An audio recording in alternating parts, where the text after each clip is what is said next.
Alrighty.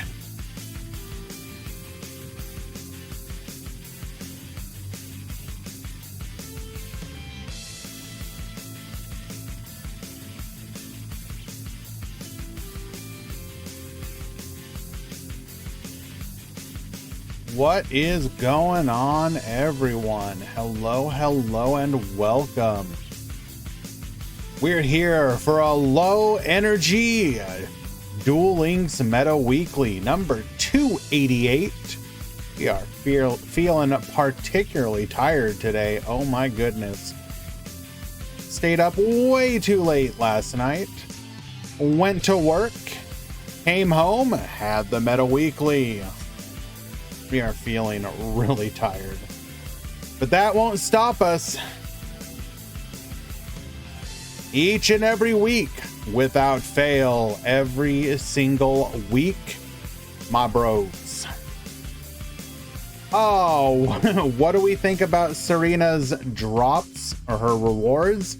I mean, there's only so many we can get at this point. Blue Cat is fine. Serenade Dance is fine. Leo Dancer is obviously insanely good. But if we get literally nothing else,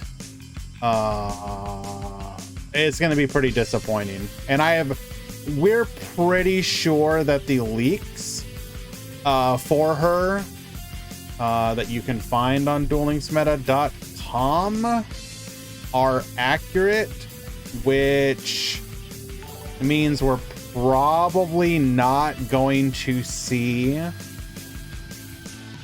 Lefe, thank you so much for the resubscription, my friend. I appreciate you greatly.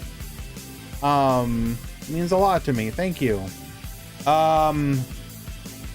If we don't get the other Lunalight cards, it's just gonna be like, are the skills good? Can you unga a little bit kind of hard? If so, cool.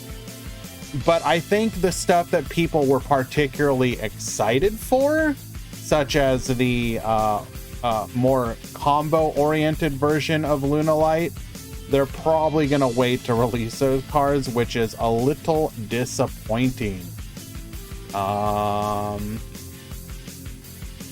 We still have the potential for Selection Box on the 31st. See what that's going to do. Hello, Fan Luna. We're here again with Kitty Stream. Say hello, Moo.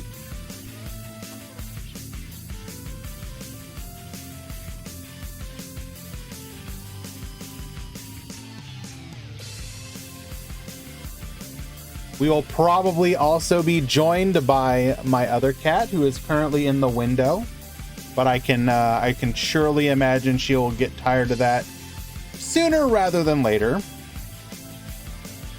If you would like to join in on today's tournament and are a member of the Duel Links Meta Discord, you can do so by heading on over there, going to the Duel Links Meta Weekly number 288 single elimination channel.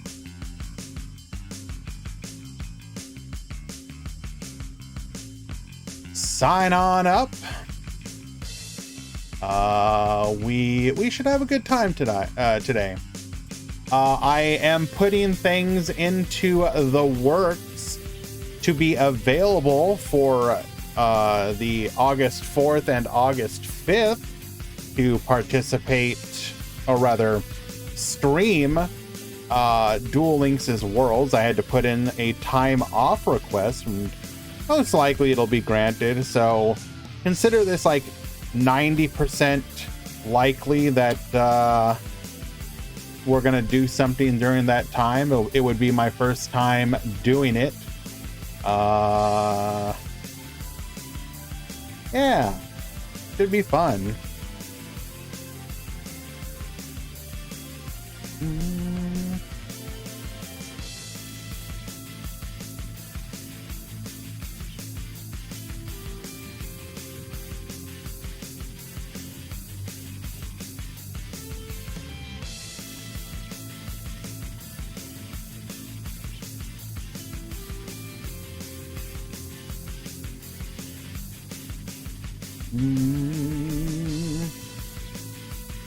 I do need to double check. I have yet to be able to find out exactly when it is. It says the day that it is, but we don't have any time. Like, even if you go to the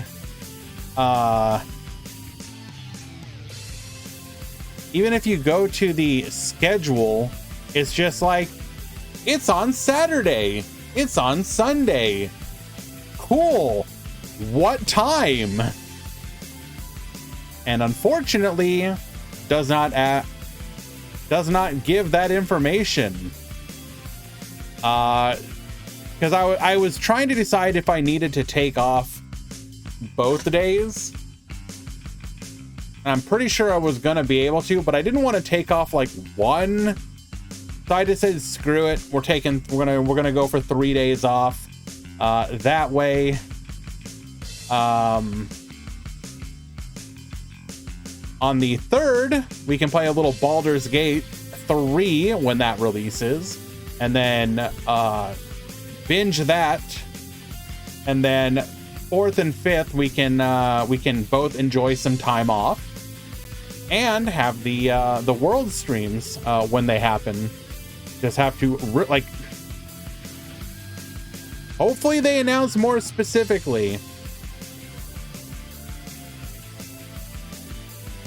I'm aware, Fan Luna, as a night shifter, the Sunday one is a non-issue for me. I can be up for it, then go to bed and go to work.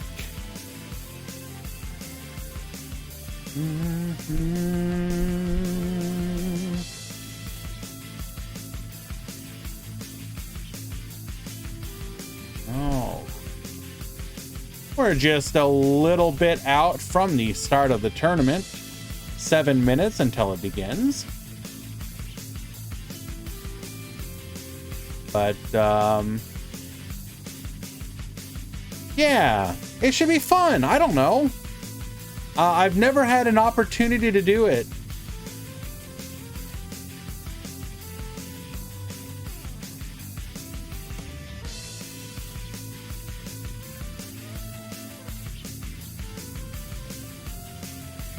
Hello, El Cid. Welcome, welcome. I've been trying to think too if having our own version of the world's tournament format could be enjoyable.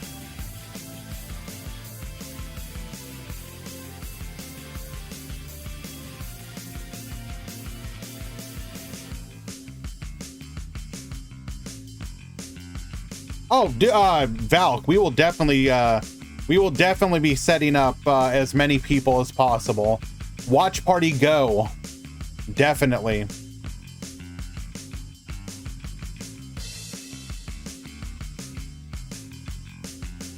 But I don't know. What do you guys think? Do you think a one-time tournament using the world's format could be enjoyable to participate in?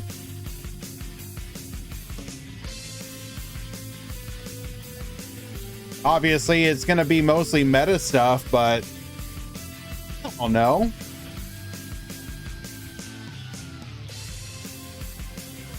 Alrighty. 3 standard decks, 1 legend. I mean, we'd probably just do 2 legendary, 1 standard, or sorry, 2 standard, 1 legendary.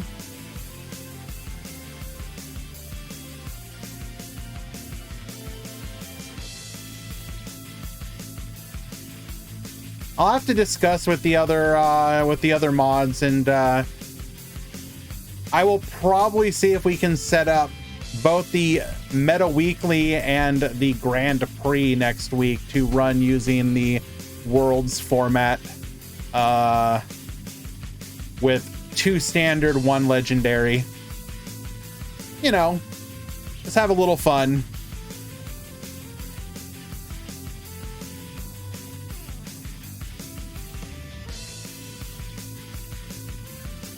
Yes, Moo?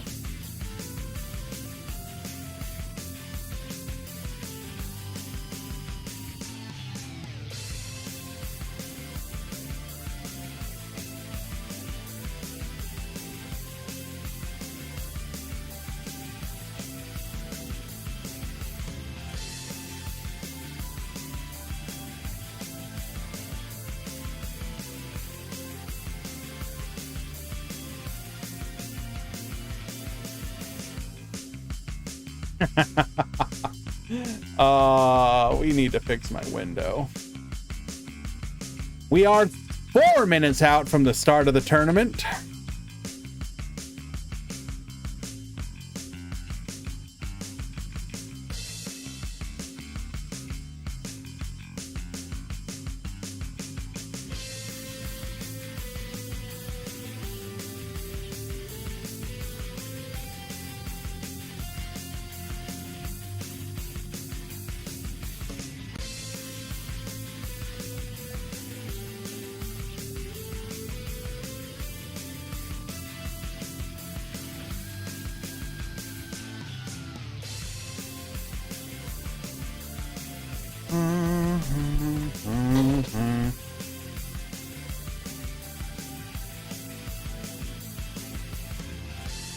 Prefer, it is single elimination. Duel Links World starts 1 p.m. Japanese time on Saturday. 1 p.m. in Japan in PST. 9 p.m. my time.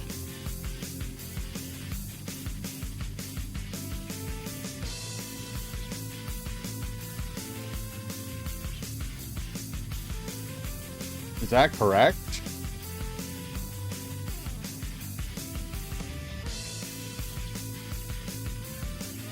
Alrighty. Alright guys, we're gonna get the edges out of the way. When we return, we will have the start of the tournament. It should be a good one. Return in just a few. Thank you, Fan Luna. Be right back, guys.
Alrighty, we have reached launch time. Everything looks to be in order. Let's go ahead and get things started.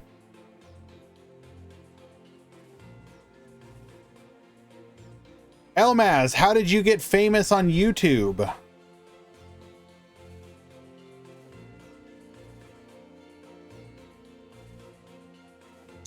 Alrighty, the tournament has begun.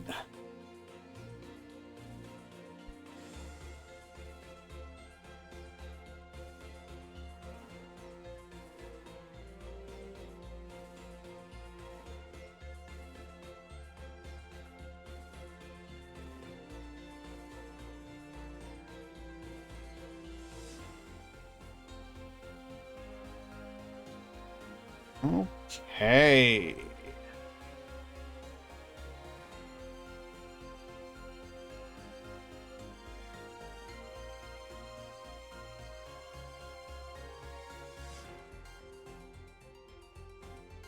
Oh, you played against Potato. That's fun.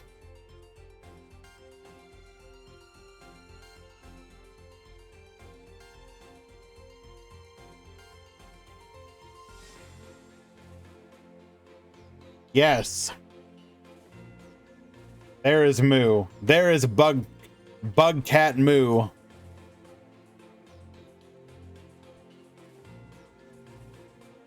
Hey. Let us get our first match of the day.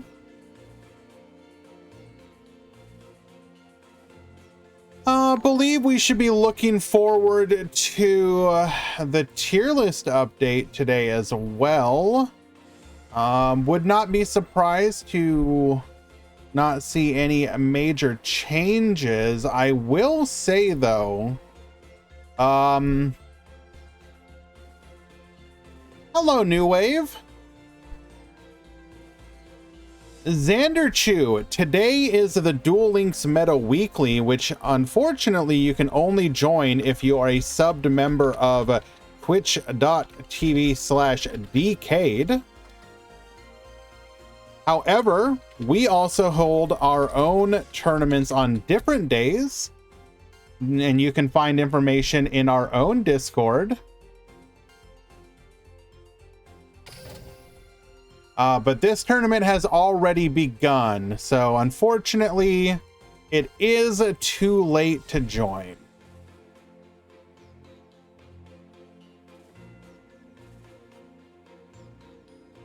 Alrighty, let us find our first match.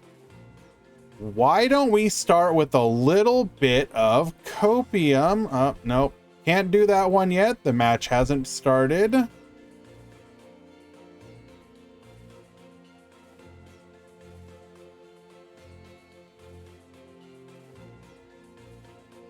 Oh boy.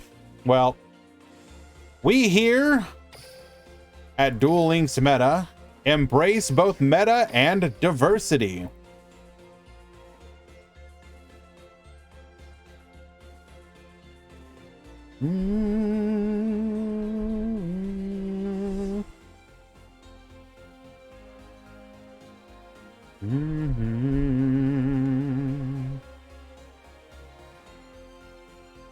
Ooh, got a couple fun ones. Keep on bringing some interesting decks. I mean, there's a lot of the usual, obviously, but it is not as bad as it could have been. I am very happy to see that.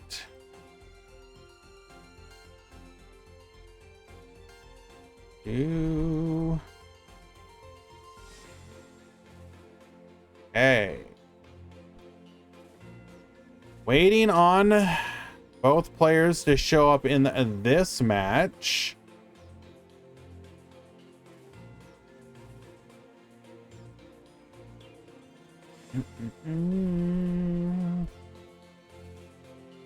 Since they are taking a bit of time, we will return in just a few.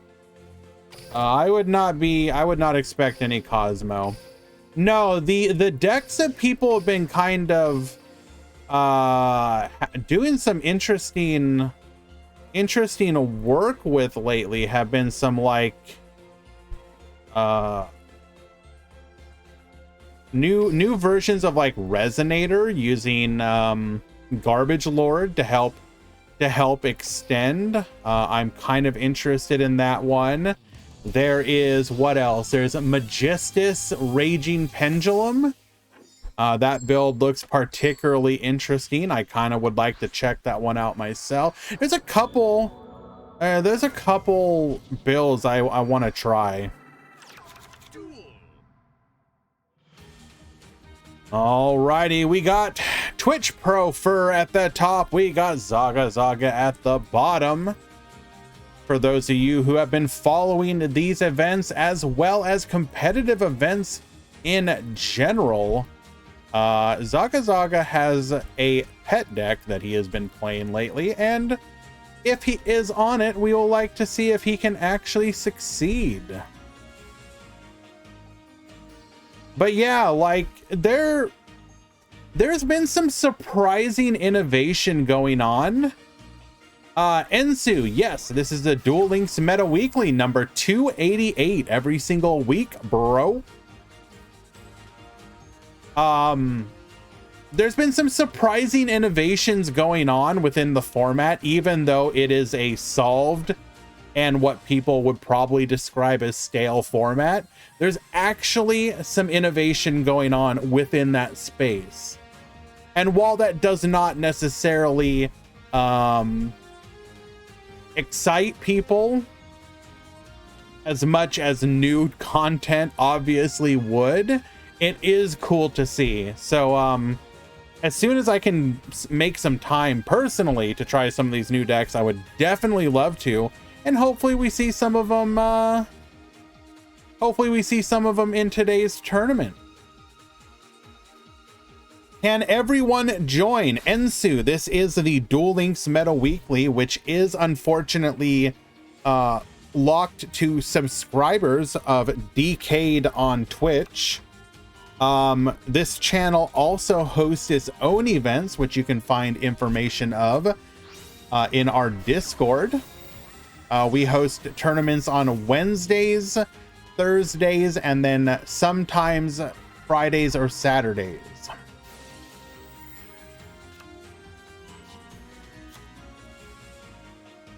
If you're looking for other events as well, people within the Discord or the channel could help point you in those directions. But this tournament has already begun. Pendulum summon 1, 2, 3, and 4. And it's going to be 2 7s, 2 4s. So we have a rank 4 and a rank 7 available to us. We got the Volo. There's going to be a quick play pop. We got the Abyss Dweller that will negate graveyard effects. No back row, so all we have to worry about is the Abyss Dweller Floodgate and the Volo pop. Can we play? We have the Ursardic Radiation. Volo will immediately pop that. Obviously, very good to remove the resources of Ursardic by doing so. However, this does mean that we now have no other interruptions. And sure enough, it ends up not mattering because we got a second copy of Radiation. Mictanus to the field. We're going to go ahead and add the Megabilis back to the hand. Draw a card off of the Radiation.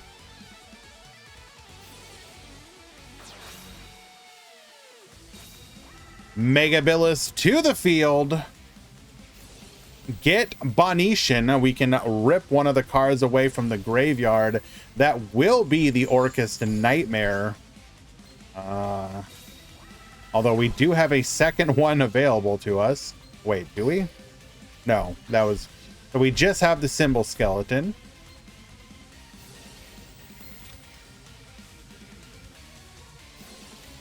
Alrighty. Big Dipper to the field.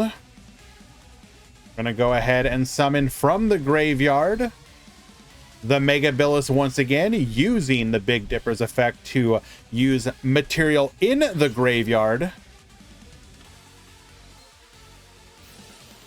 as part of the tribute cost. Hello, Mr. Minion.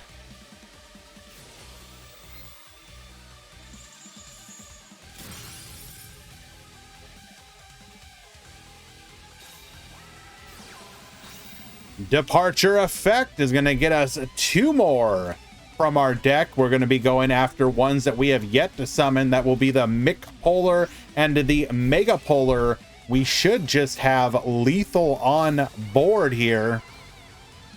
Mega Polar get searching, or rather Mick Polar get searching. Radiation drawing 1 more. What do I think of Raging Pendulum? Raging Pendulum is by far and away one of the best skills in the game currently, and is most likely going to get hit by the ban list in the future. It is incredibly powerful at allowing you to splash in engines from all different decks and take advantage of the take advantage of the resources that the skill gives you for a relatively low cost.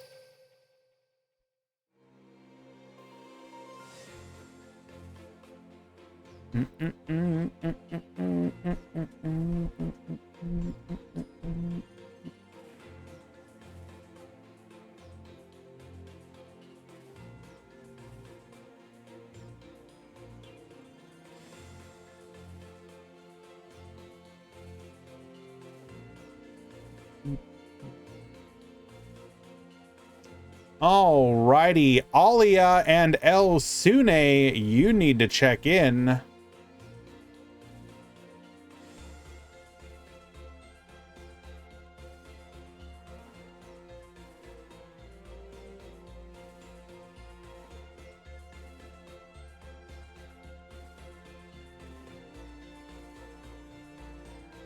But yeah, Raging Pendulum, you can play it a bunch of different ways. Obviously, the main goal of the deck is always going to be the same. But you can play it with Orcust, which is the most common and powerful variant of the deck by most people's estimation. You can use it with Trickstar to get a little bit of a anti-back row by playing Trickstar Candina to search for the field spell.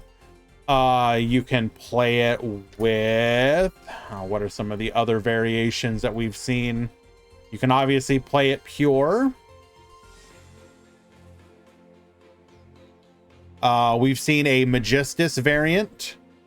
We've seen a what are the other ones we've seen? Magistus.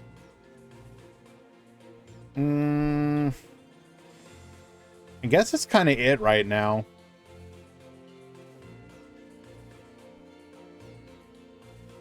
Orcust, Magistus, Trickstar.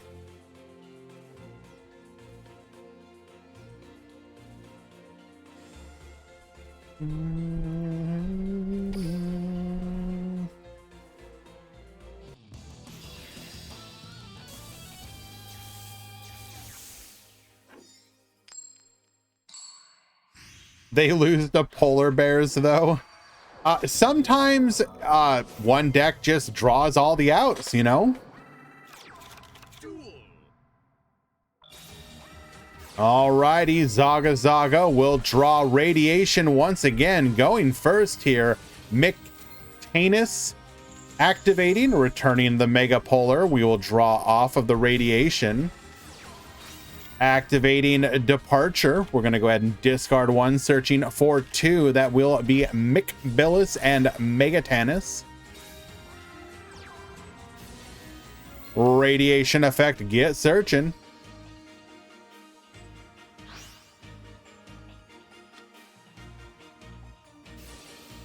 Polari effect, Radiation effect. This will be field spell and a draw.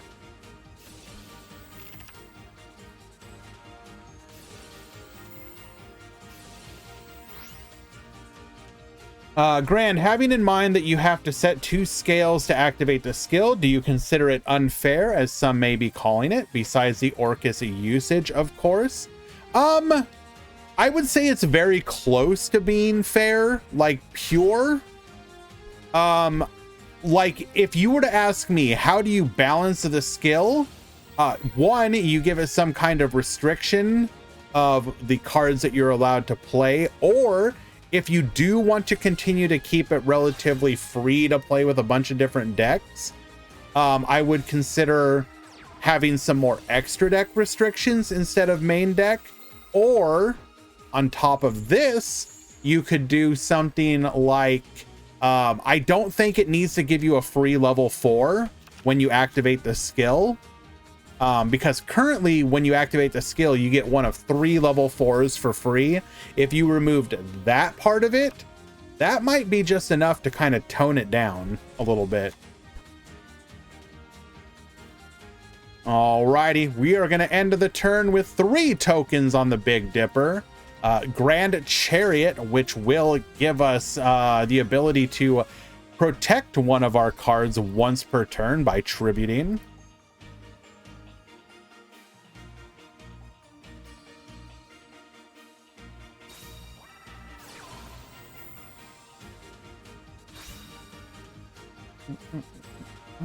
Hello, Dr. Dinosaurio. Welcome, welcome.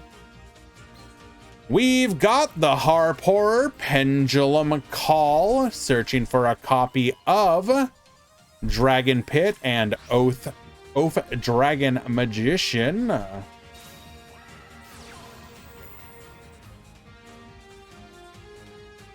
Like, I do believe that in general, thank you, Wolf. I will get that in just a few. I think in general, part of the problem with the skill, or sorry, not the problem with the skill, pendulum skills as a whole have been pretty good at making pendulum decks good, and most of the other skills made them good without being broken, at least in my opinion. And what do I mean by that? Look at a skill like the DDD skill. That made the deck, like, viable during the time that, I mean, it is still technically a viable deck. It's just overshadowed by other decks right now. But, like, DDD is still a perfectly competent, powerful deck that can win. You can take that on the ladder. You can cream people with it. It is still a good deck. The skill is what allows that to do that. I think we all agree if you took away the skill, DDD would be literally unplayable in its current state. United Pendulum, good skill. Zhangshen and Zhangshei, good skill. Has restrictions that Raging Pendulum doesn't. Like, as a whole, the skills, the pendulum skills have been either very close to being perfect, all right, what are we gonna do here? We have Timebreaker Magician going after the Chariot. Did we not have access to the flip down?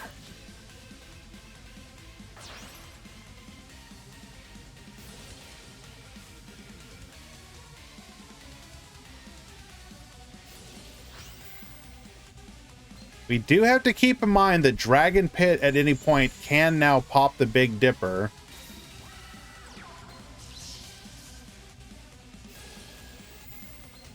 We're going to be going after the Orcust Harp Horror here. Get Bonetian. Radiation drawing 1. Like, yeah, like, I think most of the pendulum skills have been probably some of the better designed skills in the game. Raging Pendulum obviously being the exception here, which is unfortunate.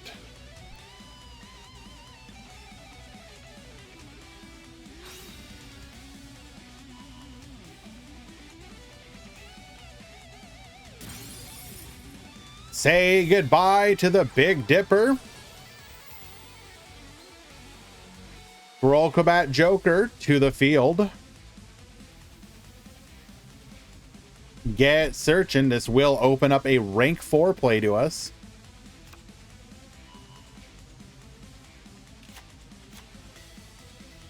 Now, part of the problem for Zaga Zaga here is going to be the crackback. He probably doesn't have the ability to OTK on the crackback, even if he can survive here with no losses. 4 bodies on the field. Potentially 3 if we make an Xyz play.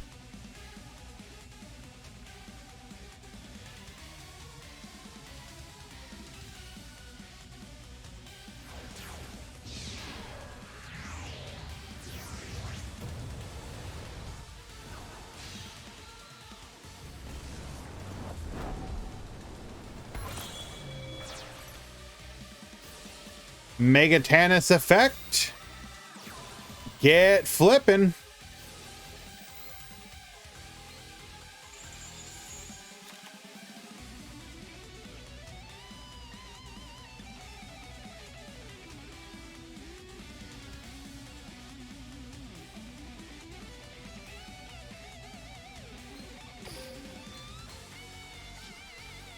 Going to the battle phase, we will be able to destroy the Megatanus.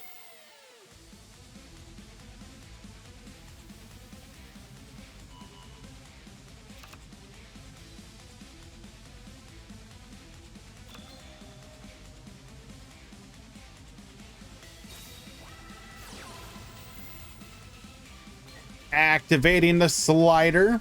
Yeah, Valk. I'll probably hold a after Worlds. We'll probably hold a poll or something and see what people enjoy. I have a suspicion though the vast majority of people will still prefer the single elimination, especially for the Meta Weekly.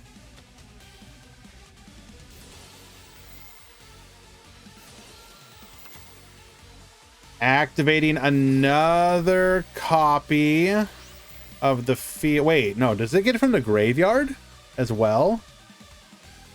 No, it doesn't. Wait. Oh, we recycled it. Interesting.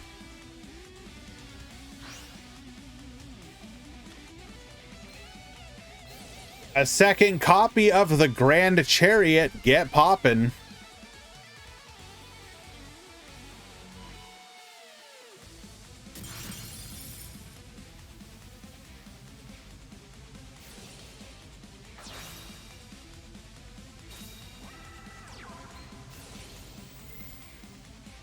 Grand, do you intend to come back to non-side deck tournaments? I mean, not currently. I don't think side deck has been too much of a problem. Yeah, there's a couple times where you will see some unfortunate side decking, but most of the time the side decks don't really feel like they're unfair right now.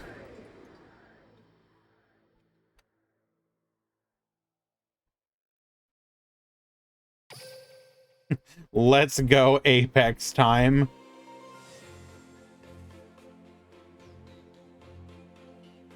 Alrighty, that is a 2-0 victory for Zaga.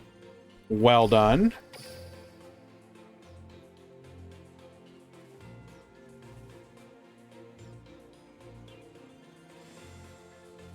Let us find another match. Do.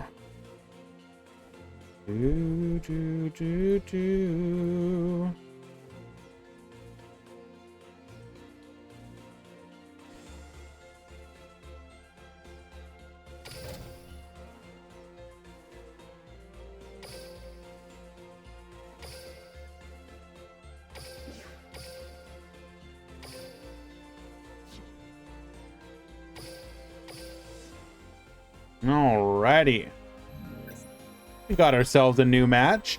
I am curious, for those of you showing some disappointment at getting knocked out in the first round, do you feel this way in all the single eliminations you play in?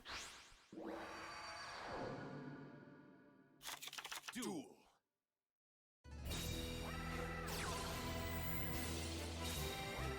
Alrighty. Cole at the top, Lightsworn at the bottom. We are going to make ulti, pedal fin, and pass with one back row. Synchro overtake, adding a copy of Jet Synchron to hand. We're going to go ahead and Cosmic Cyclone that Book of Moon. Using the skill, a bond illuminates the future. Synchro Chase. Jet Synchron bringing back the Junk Converter. We're going to go for a Scarred Warrior here. Synchro Chase effect, Junk Converter effect. This is going to get us to the Goyo Defender. Goyo Defender effect. Jet Synchron bring back, going for a Coral Dragon here. We will then proceed onwards. Delta XL Synchro. Shooting. Actually, wait, no. That's not Delta. Negate the ulti pedal fin. 4K straight to the dome.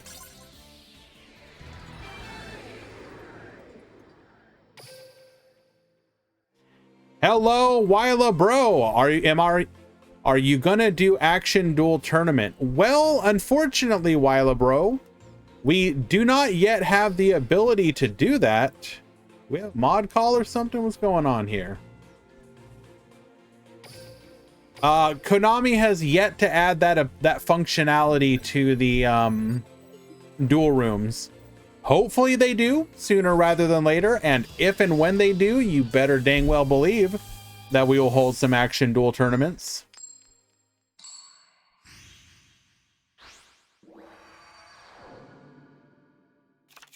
Duel.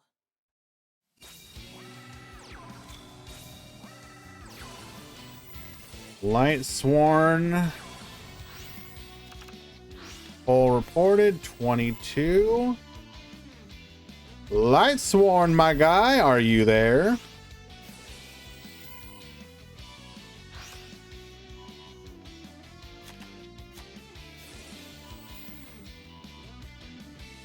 Light Sworn with the set 2 pass Dimensional Fissure, going for the Ulti Apelio. We're gonna Dome for 26. Cosmic Cyclone taking out the Dimensional Fissure.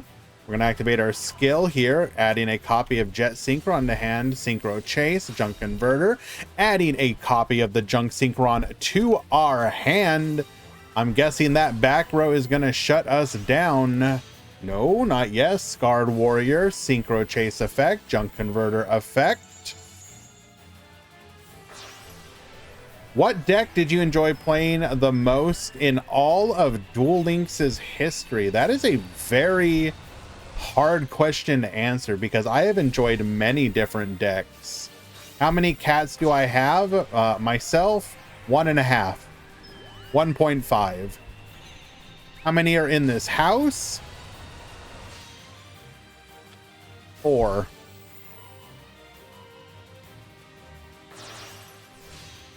Going for the Quasar Dragon here. Coral Dragon get drawn. Apelio effect. Ritual Beast Ambush. And then Connection failed. My guess is probably a DC. He has yet to return.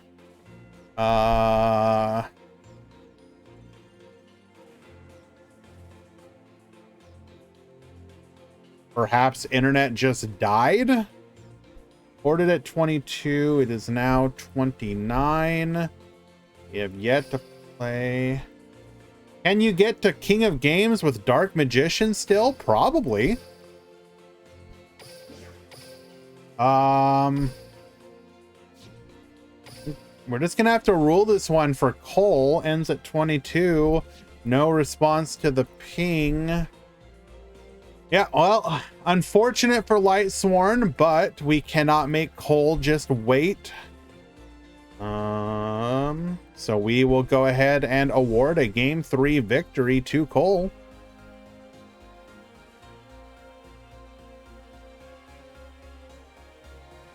Let's go ahead and find another match. So the difficulty with Dark Magician is gonna be the fact there's going to be twofold. Obviously, a lot of what Dark Magician does, at least with the more recent builds, is going to be like the Magical Dimension Pop, which isn't great against something like the Orcus decks out there. So you would kind of have to tool your deck against the fact that that card in particular is not as good. Also the fact that a lot of decks like Speedroid are going to be running stuff like Cosmic Cyclones and Lances, which also is kind of a problem for you. Dark Magician, when it was doing well, benefited from a lot more monster heavy decks and less back row decks. Yeah, I'm sure we could puzzle, like, you could make it work. It would just be a little bit more difficult. Alrighty. Here is the breakdown for today.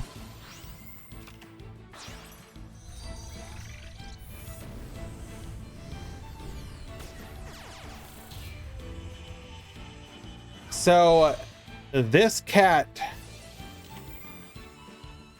will sleep with me. This cat does not.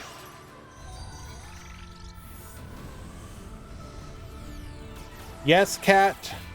No, cat.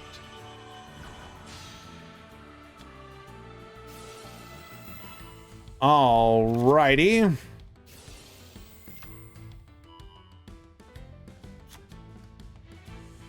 We have 7 Odd Eyes Orcus, 6 Speedroid, 5 Trickstar, 3 Orcus Pure, 2 Destiny Hero, 2 Resonator, 2 Rocket, then 1 each of DDD, Monarchs, Ritual Beast, Salamangreat, Synchron, and Earth Sardic.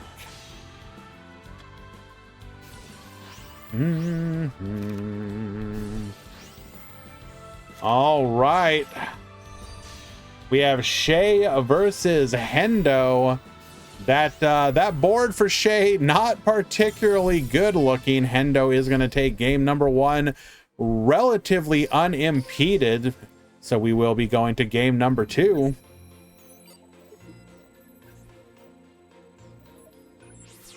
What makes me choose Duel Links instead of Master Duel? I mean, if you're talking about as my primary, because I technically do play both of them. If I had to boil it down to one thing, Dante, or actually it's really going to be 2 things. One, we are going to get a relatively weak set from Hendo. So Che is going to be able to pop off here without any interruption, most likely. I've always really loved the competitive community of Duel Links. I think without fail, Duel Links has been extremely successful at what people would call organic competition, which is, organic growth in the competitive space. Think about something that happened very recently where you saw like, it's looking like, for example, the Overwatch League, the competitive esports for Overwatch, is probably on its way to being canceled. Che takes game number 2. And part of that is because it never had an opportunity to organically grow. One thing that Duel Links did is the tournament scene, the league scene was all organically grown and became absolutely incredible. We did a retrospective like 2 weeks ago now about the MCS, one of the most consistent high-level tournaments that had players, high-level players from the TCG, the OCG, new players that came in just for Duel Links. The level of competition that we saw for a very long time was absolutely incredible. And I loved that. I still love it. Part of the reason why Duel Links is still considered relevant to a lot of people even now with the release of Master Duel is because of that already ingrown competitive scene, right? Like even now, outside of a few don't get me wrong, outside of a few decent events that have succeeded, if you look at most Master Duel tournaments, they're extremely small and they don't last very long, even if they do. Or they're like the successful ones that we have seen so far is stuff like the Challenger Cup hosted by Konami EU. That got a lot of attention, obviously. The MCS from MBT did fairly well, although I would argue that it kind of released at a really bad time in the game's metagame. And then Joshua Schmidt did very well with his team format, world format that he hosted yesterday, if I remember correctly. I believe they had something like 93 teams, which is incredibly successful from a Master Duel standpoint. A lot of time Master Duel tournaments like just don't have a lot of players. So that was awesome to see. But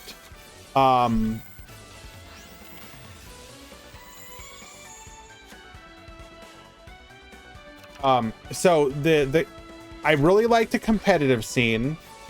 And the game is just, even in matchups that feel like they're probably going to be won by a single player, it always feels like you at least kind of have a chance, right? When I play something like when I play Master Duel, a lot of times I know like almost immediately if I'm gonna win or lose that duel. Now, if I look at my hand or I look at what my opponent does and I know I'm gonna win, yeah, of course it feels good. Like, why wouldn't it feel good?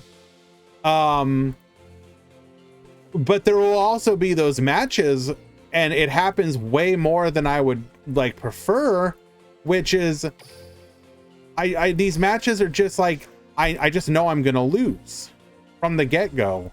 I drew no hand traps, my opponent's popping off, I went second, and I can't play the game. Or maybe I don't lose immediately, but it's apparent that my opponent has out-resourced me, they activated Max C against me, and I'm just like, why even bother, man? I'm just gonna scoop. It's not like you successfully, you know, won the Max C minigame. I'm just gonna scoop, go next.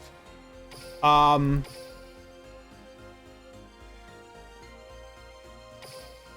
at the end of the day, that's all kind of like personal opinion stuff.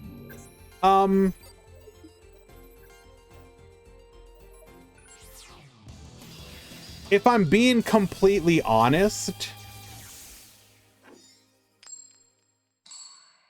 I like the fact that there are many different ways to play the game.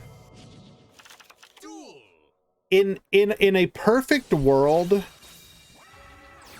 in a perfect world, you don't have to have the DL I can'ts versus the MD I can'ts. Like, we can all just play all of it and have fun. And so I just kind of want to, what is going on with these matches? Okay, I talk about like good back and forths, and then this happens. I don't know, but that's kind of how I feel about it, I guess. I feel like I'm doing my personal part at keeping something cool going that has been going on for a very long time. Like, we're all here today watching the Duel Links Meta Weekly number 288. And while we do say, you know, every single week, bro, it has, and there's been a few times that it missed it. But besides those few times, that's literally 288 tournaments in a row, right? I think that is so cool. Even if you're at the point where the tournaments are relatively, you know, small for one reason or another, and just this, you know, just some of these in particular, there are other very big tournaments still. Like the Grand Prix Swiss event that we hold regularly hits almost like 100 people every single week for a Swiss event, which is incredible. But we have a tournament series that has been going on for 288 weeks. And I think that can continue. I don't see any reason for that to end. Alrighty, we're gonna go for the Mega Billis here. We are gonna go after the Foxy. Oh no. Okay, we're gonna go for the Foxy. We're gonna yoink the Balinks as well. Oh, but we got the Gizmek Kaku. This will force out the Mega Tannis and the flip down.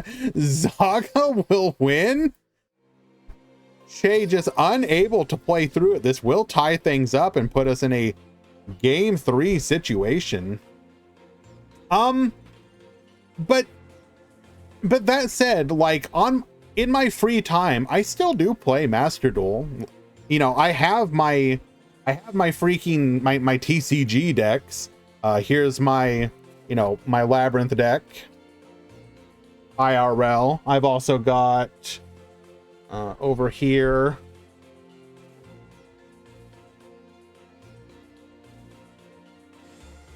In 2 pieces. Let me go ahead and put it back together. I got my Tri-Brigade deck as well. My Tri-Brigade Lyrilisk.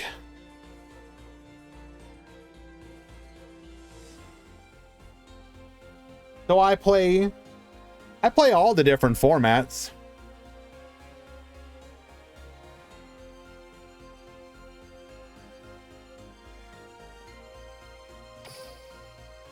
And personally, that's how it should be, in my opinion. Like, all the different ways to play the game should have their place. It should not be like a zero-sum game where only one is allowed to succeed. If TCG is successful, then Master Duel can't succeed. If Master Duel succeeds, then Duel Links can't succeed. Like, they should just all be able to be good. Alrighty, game number 3 between Che and Zaga Zaga. Zaga going first. We do have the radiation. We are simply blessed here. Polari effect, radiation effect. We're gonna go for our combo here. Getting the field spell, not drawing it. Hello, Saifadine.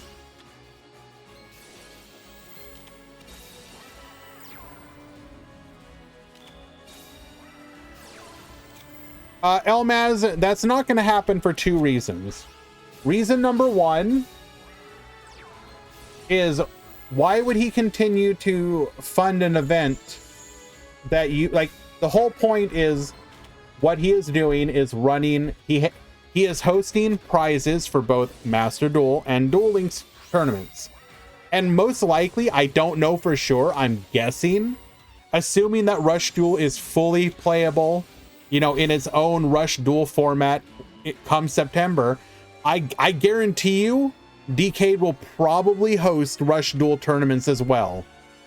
So there will most likely be Duel Links, Rush Duel, Master Duel. Even if he is only personally playing Master Duel, I am almost confident, just knowing how he operates, that he will probably host for each of them. And part of the way that you encourage, like, how will the website be called? So honestly, Fan Luna, first of all, I'm pretty sure they own Rush Duel Meta, but it'll probably come down to whether or not, like, how separated it truly is. Like, does it justify its own website, or does the domain is not bought yet? Oh, well, never mind. If it's not bought, then it'll probably just be hosted on duellinksmeta.com.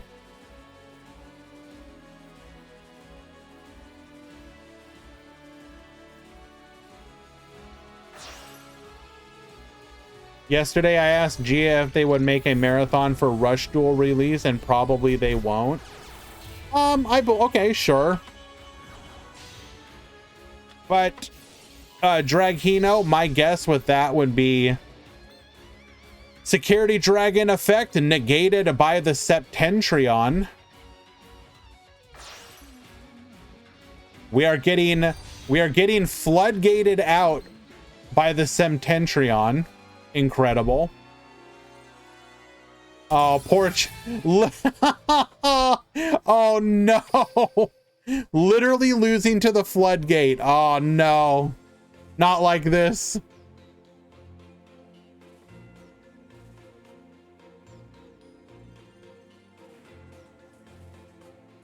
So Draghino, hello Barox. Draghino, again, I can't speak with any authority for what Decade or Gia are going to do or why they will do it, but my guess is they probably just wouldn't.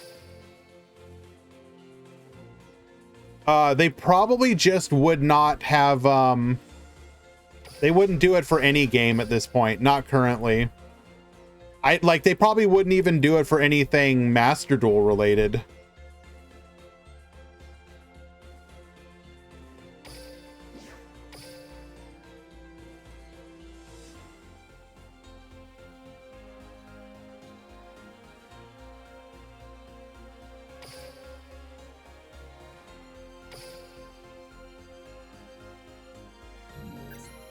Alrighty.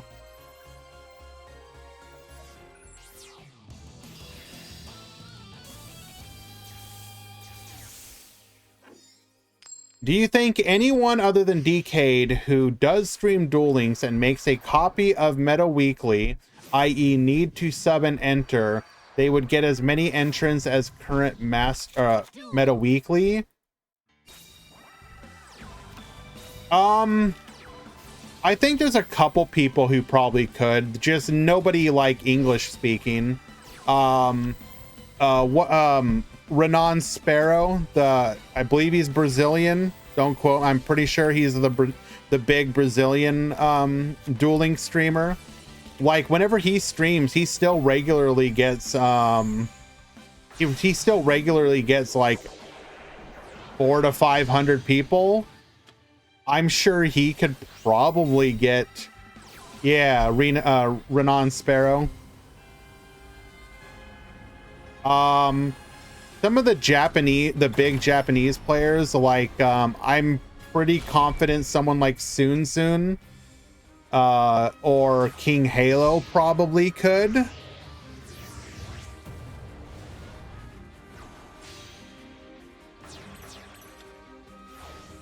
Going for the full armor here. Crackdown number 2. We are going to negate.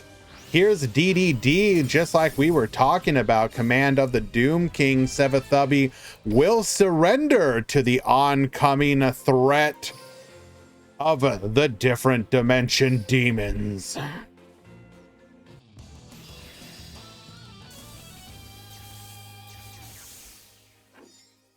He said a few times he will probably leave Yu-Gi-Oh soon. Really? Okay, I mean, I'm sure he's probably just getting burnt out. That does happen to people. Duel. I think that I'm pretty sure a couple of the big current Yu-Gi tubers could probably get away with it too. Like if MBT was to do it, or Farfa, they would, I mean, they already have so many active subs that they probably would be able to have enough just based on just how many active subs they have, even if that wasn't like the specific reason for it. If like tomorrow any one of the 2,000 plus sub Yu-Gi tubers did it, they would probably be able to do it.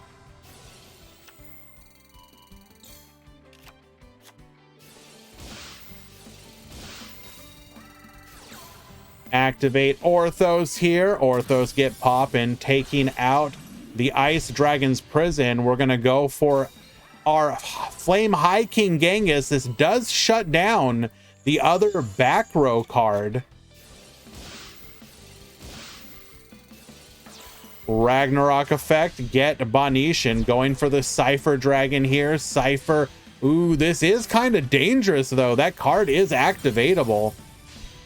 Or I mean, it is potentially activatable. Get poppin'. It was a bluffed festival. Dark Contract, bringing out the Beowulf. We are susceptible to a white princess here. This will keep, or we also, we got nothing. This is exact lethal. DDD takes it in a 2-0 victory. Damn. Well done.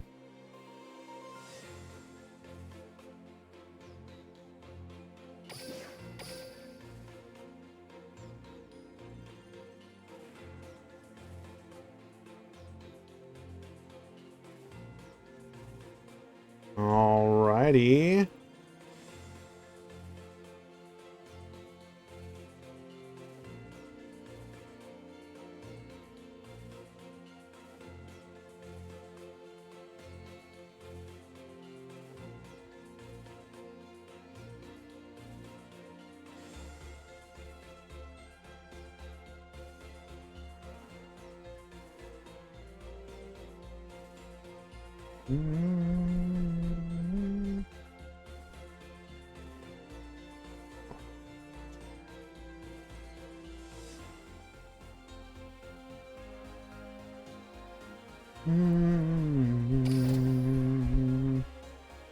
Lord Oven, this is, I don't have it up there currently. Give me just a second.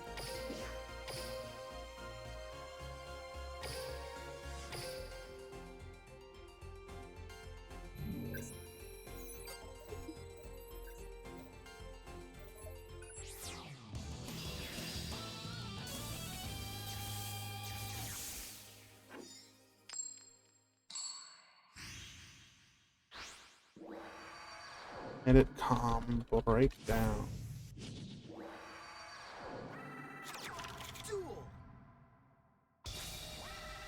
All right, we got Crazy D versus Makopin.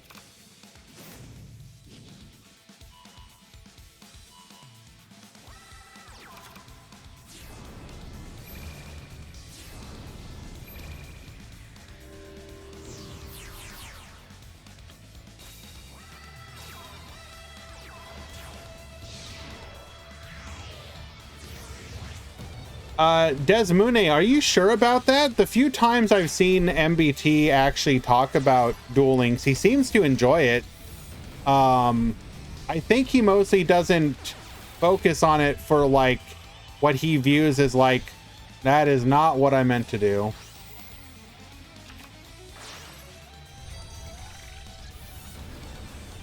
Let's unpin that.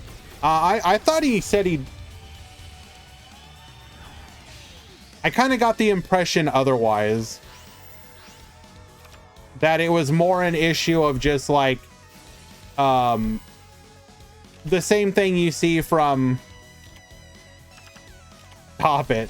The same thing you see from like, individual, like, you know, people like Decade feeling that like, oh, if you do anything other than, you know, Master Duel at this point, you kind of get, pitchforked. Decider effect, going for the Destiny Hero fusion here.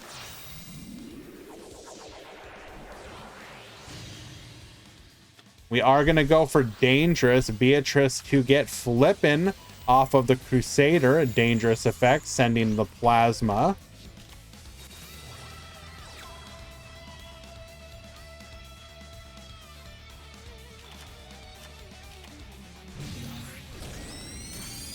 Did we just forget that Dangerous had a big booty? Returning Plasma back to the hand, then shuffling it back to the deck. Malicious effect, bring out another Malicious. Cosmic Cyclone, Skeleton effect, bring back the Dingirsu before it goes away. Crackdown is negated. Dingirsu gets sending, and Makopin takes game number 1.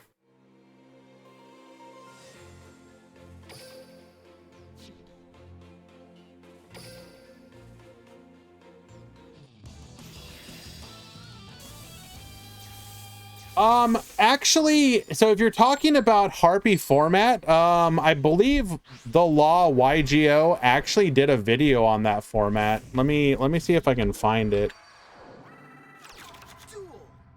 He did a series of videos on Duel Links.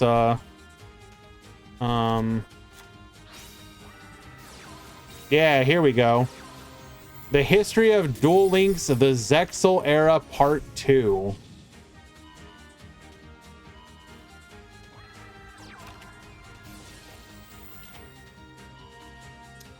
This link here will take you to a video over on the Law YGO. He did a whole bunch of videos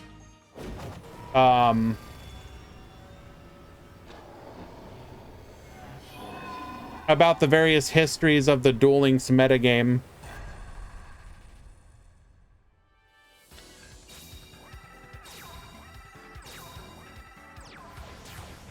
He's also taken to doing other cool other videos like the history of synchro summoning and stuff like that. But if you ever want a good retrospective, do check it out.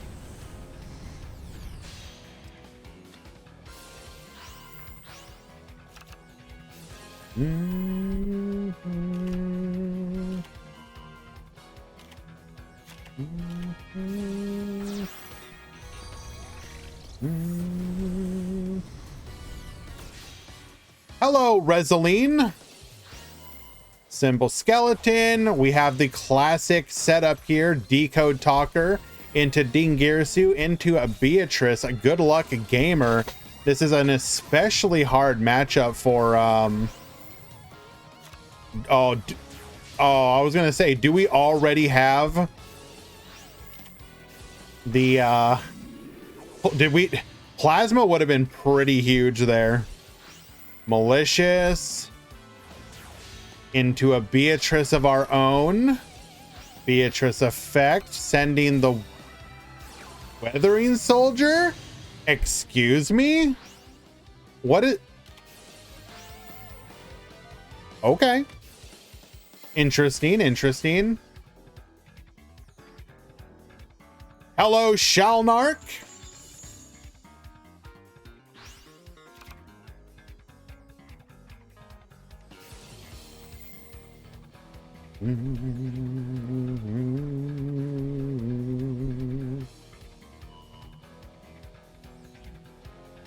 Unfortunately, though, Reseline, I'm not particularly good when it comes to like actually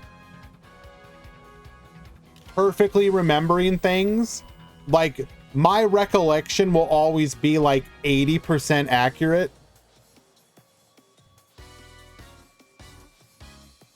Like, even during the MCS retrospective that we did, literally, I was corrected probably like half a dozen times. In a good way, don't get me wrong. It wasn't like I was like upset about it. I was delighted to get the correct information, but by virtue of that, it does mean that my particular recollection is not great for doing like a retrospective, which is just sort of like looking back at something, versus like here is a definitive history of something, is something completely different.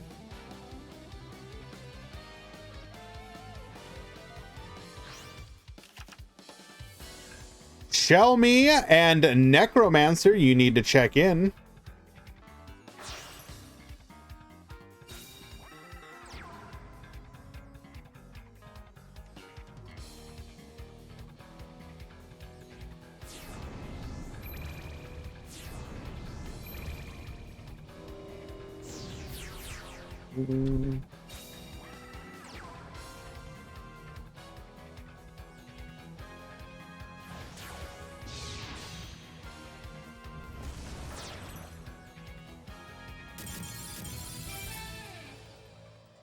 And with by being able to get to the Dark Rebellion Xyz Dragon, we do open up the ability to get to Raging Dragon, and with no way to stop the pop and double attack, Mako Pin will take it in a 2-0 victory.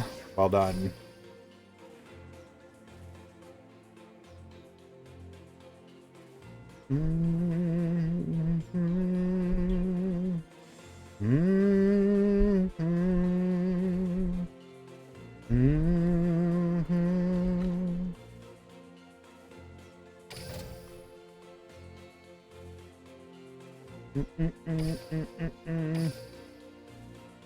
If we are expecting a ban list crazy, we're probably looking at about 2 weeks out from this point for an announcement. Desmoon, I would expect, so Worlds ends on the 6th. We would either get an announcement the next day or like 5 days after that, if I had to guess. I can't imagine they don't already have an idea of what they want to hit at this point. I would be absolutely shocked.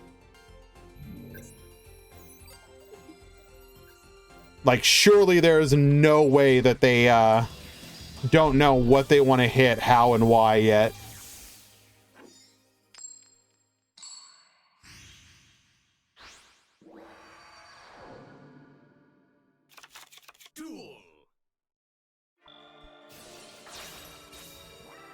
Just don't hit speedroids. They'll probably hit speedroids. I've said it before, but if they were going to hit speedroids, the way to do it is to limit the they'll probably give it a limitation again, but make the skill once per turn.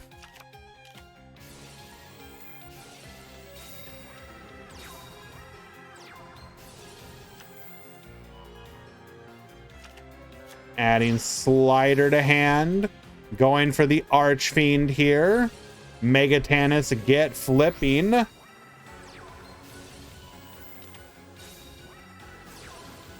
Quick launch will give us another Tracer. Tracer effect, get poppin'. Get yoinkin', taking out our own Tracer. Metal Rocket Dragon floating into a Rocket Tracer during the end phase.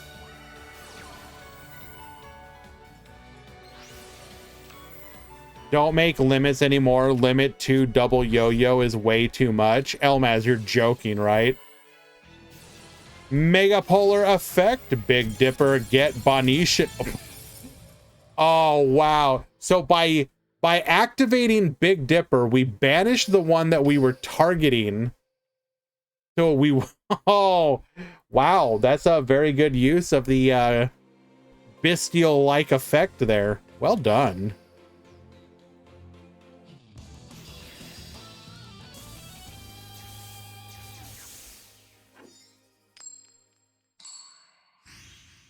So, Dragino, one of the things that you've seen talked about from some of the competitive players, like David Magri's actually talked about this quite a lot. And by the way, if you guys haven't already, do consider heading over to David's channel.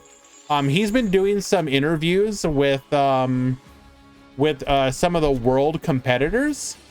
They are very interesting discussions. So if you are interested in hearing the thoughts of people who are going to be at Worlds, here is a link. The last interview was with Zenzo, I believe, if I remember correctly. But one thing that David said was that he was just touching on the fact that we are obviously in this like for this holding pattern. It's kind of what I'm talking about with the stream title. We're kind of in this holding pattern right now where we're waiting for Worlds to finish so we can get a ban list for the meta to shake up. And this always happens over the summer. Also, and it's not just the fact that we're waiting for a ban list.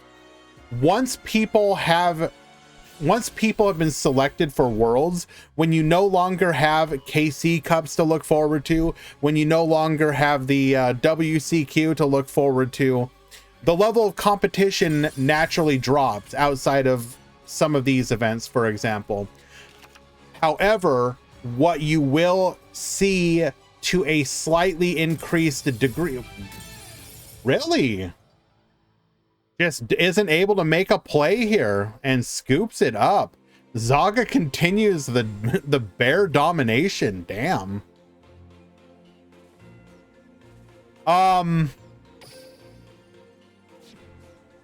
Basically, you are more likely to see people skip out a little bit on the competitive events just because they're waiting. The competitive drive has basically dried up a little bit. It will return when you have the next KC Cup, because then people are like, okay, back on that Worlds grind. But once Worlds has been decided, it kind of like sucks a lot of that energy out of the room, so to speak. And I think I kind of agree that makes a little bit of sense. It's also why you're probably more likely to see people really trying to make their pet decks work, which does lead to some interesting situations, such as Fossils taking second place, or somebody like Zaga who's really gonna make the Ursardic work. And as a viewer, I think you can obviously enjoy that to some degree. If the ban list hits Orcus and Speedroid, Lunalight is going to take their spot. Well, first of all, I mean, I have any ban list is probably not going to be a true slaughter list. It's like toning down things versus slaughtering is completely different. I could be wrong, but I guess I just kind of don't see a slaughter list coming. Let's watch this one.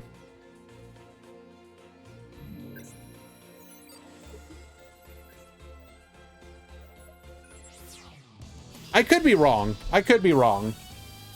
And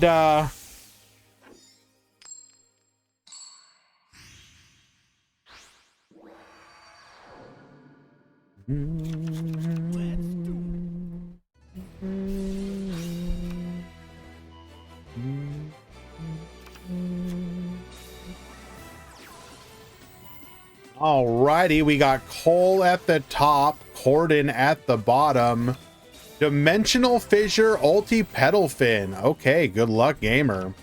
Technically, we can play through this Dimensional Fissure through the use of our skill, because skills do ignore card effects.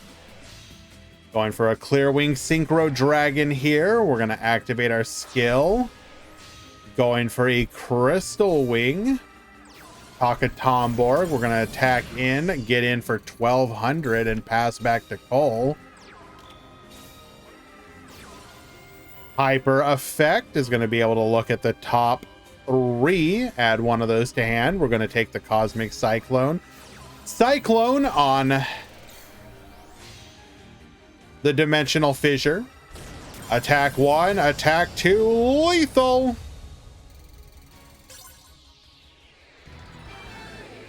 Game number 1 going to Corden.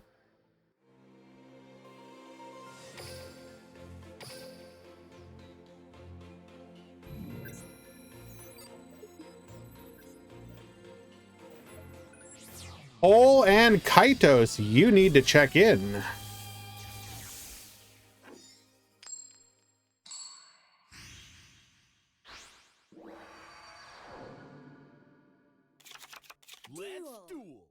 Shalnark, this is single elimination, so yes. All right. We got a triple set from Corden. We have Elder into Ulti Pedal Fin, or Pedal Fin. We're going to get sending back to the hand there, activating Ulti Canahawk, searching for a copy of the Winda, get spinning. Ulti Canahawk once again. Grabbing a copy of the Ritual Beast Return.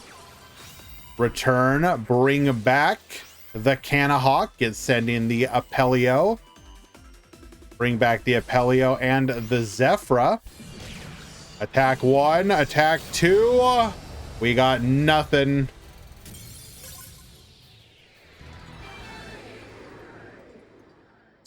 Zaga, I will do so. Don't worry.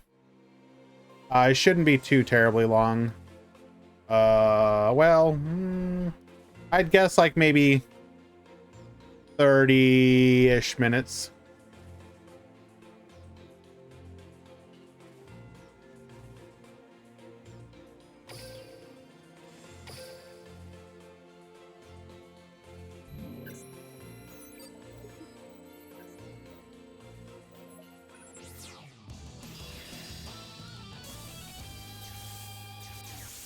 I mean, Zaga, you'd have to wait regardless, because that either you wait in the semifinals or you wait for the finals. Either way, you have to wait. Like, there's no not waiting.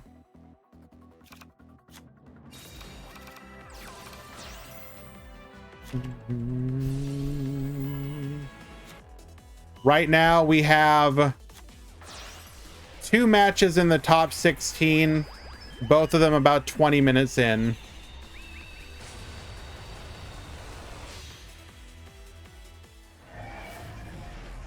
Hello, Guybassis. You can type breakdown to get breakdown. Why are we not working? Kaiser Duel Links, thank you so much for the follow. Appreciate you.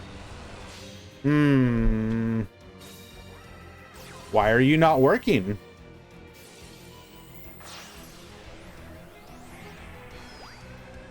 Weird.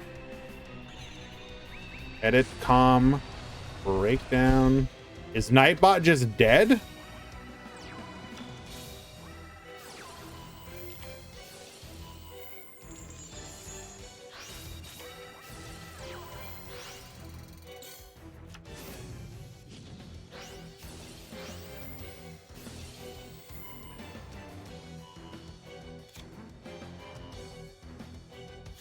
Top chatter puzzling Valk.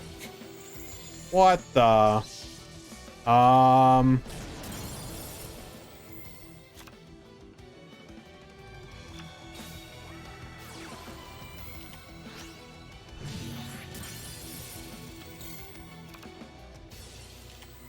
Well, we'll figure this out later.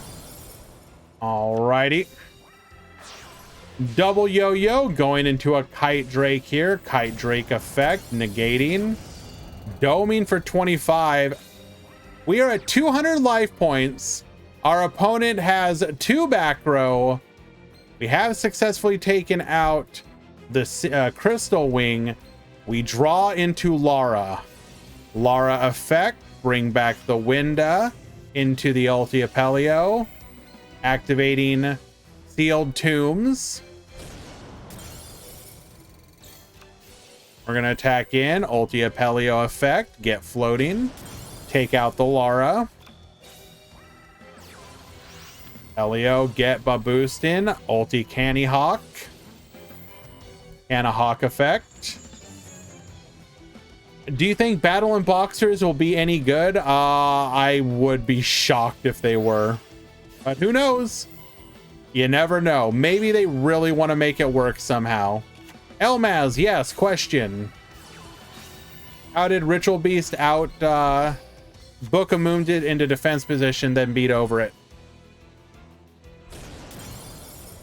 Alright, how are we dealing with the Kite Drake here? Okay, we got to the Canna Hawk. Now, oh, okay, now, well, here we go. Here's how it happens.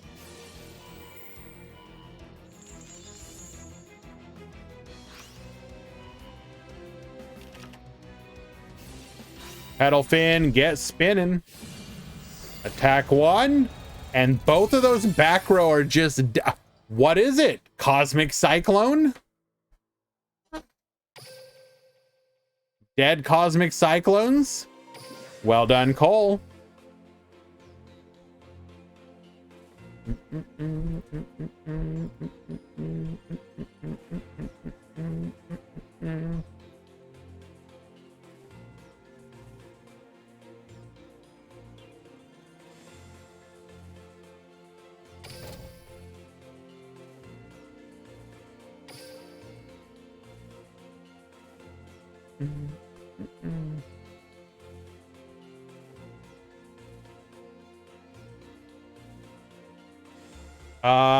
Did we get hit? Oh.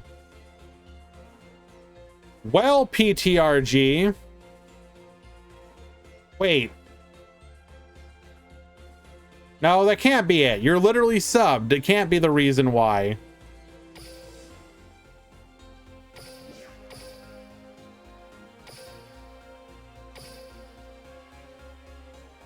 Oh, goodbye, kitty.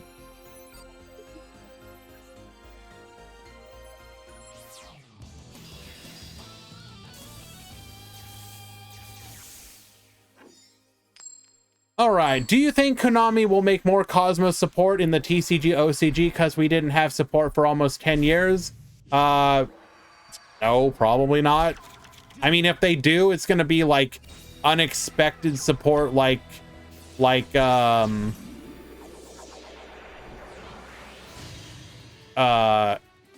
I drawing a blank? Like TG, where you just like one day find out, oh, by the way, we randomly just added a bunch of TG support, and you're like, excuse me, you did what? Alrighty, we are back here with Kaitos. Kaitos is playing DDD, successfully banishing the Winda here with the Ragnarok effect. You will not be able to float. Pendulum summon a 1 and a 2, and we got nothing. That is a quick, brutal OTK. The real BS. With Sulfacord being the latest new archetype dropped in Duel Links, are there any other new archetypes you think we will randomly get? I mean, there's a bunch of archetypes they can still add. Like, are you asking what archetype? Like, what's the archetype we don't expect them to add? Or like... What's my problem? I don't got a problem. Oh, wait. You're talking to Oof. Never mind. Sorry.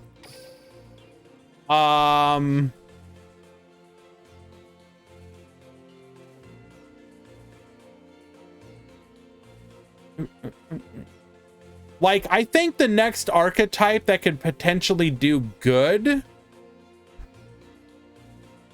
and would also have like the like waifu factor that would excite people would be something like Dragon Maid. If they released a Dragon Maid in Duel Links, I think it would be pretty good. Obviously, they wouldn't release it at like full power, but I mean, they could probably release everything but like Shio and it would probably be fine.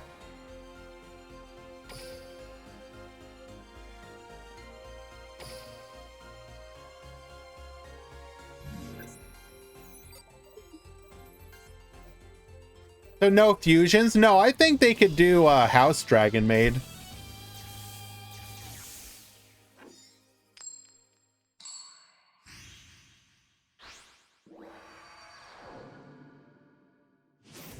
I've been told Ultimate Conductor Tyranno will be here anytime, like 3. We've also been told that Elemental Hero Absolute Zero was coming. Still waiting for that one.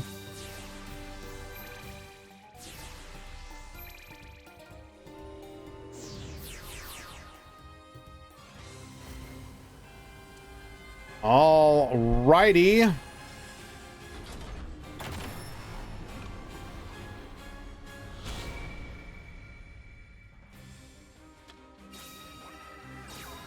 Pendulum summon 1, 2, and 3. We're going for the Coach King. Get drawn. Lancia. Heart of the Soul. Dark Contract is going to add a copy of the Savant Kepler here. Kepler effect. Searching for the Dark Contract with the Swamp King. Swamp King effect. Get Bonetian. Going into the Beowulf. And right off the bat, Lancia to negate. Oh, no. That's literally all we can do, bro. Mistral Despair. Shadal is also another one that I think would actually both be extremely good and be extremely exciting for people.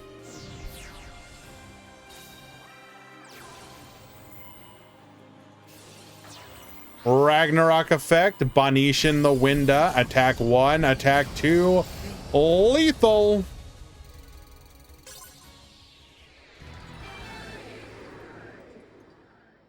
And Kaitos with a 2-0 victory. DDD Rampage. Appliancers and Ignisters. Okay, so first of all, Ryax, let's assume we're never gonna get Arrival. What the heck does Ignisters do without Arrival? Tell me that.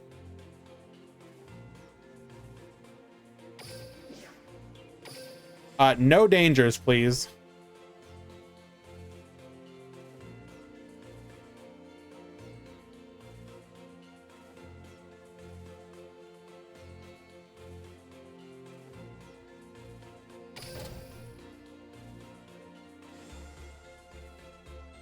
They could do the main deck with Shadal and not release Construct and Winda. Construct is fine though, isn't it? Like, Construct would be a good Shadal Construct.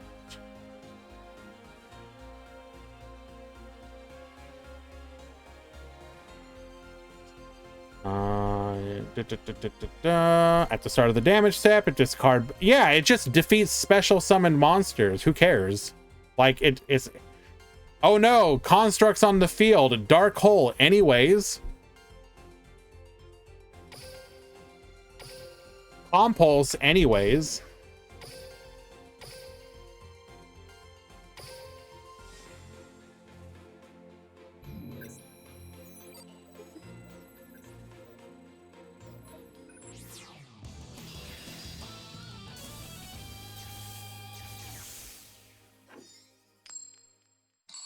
The whole power behind construct is A, the sending, and B, like the recursion, and then obviously the fact that in battle it wins against any special summoned monster that can be destroyed.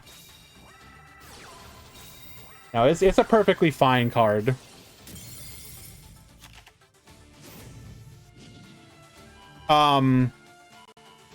It all App Cologne could come. All it is essentially a negate. That one could come. Like, Shadal could basically release everything but Winda.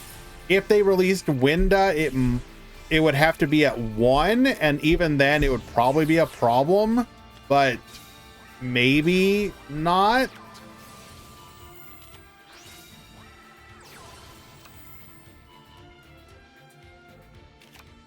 We have Winda at home. It's called Scary Moth. Yeah, people out here trolling with Scary Moth. True.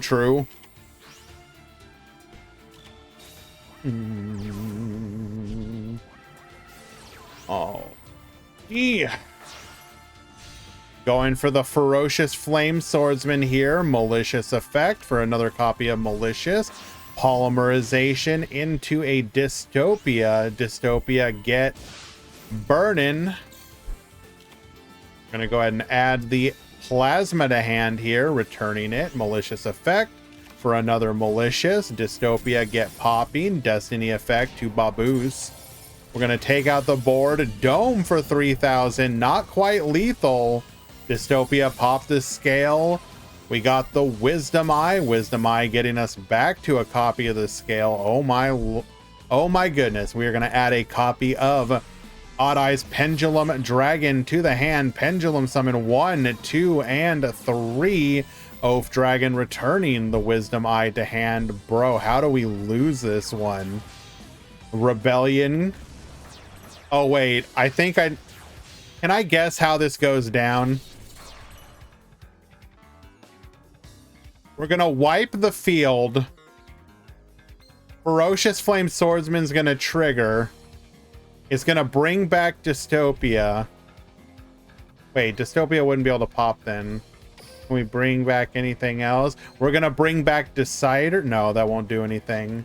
Okay, so we're not able to lethal. Oh, the burn. The burn. Oh no.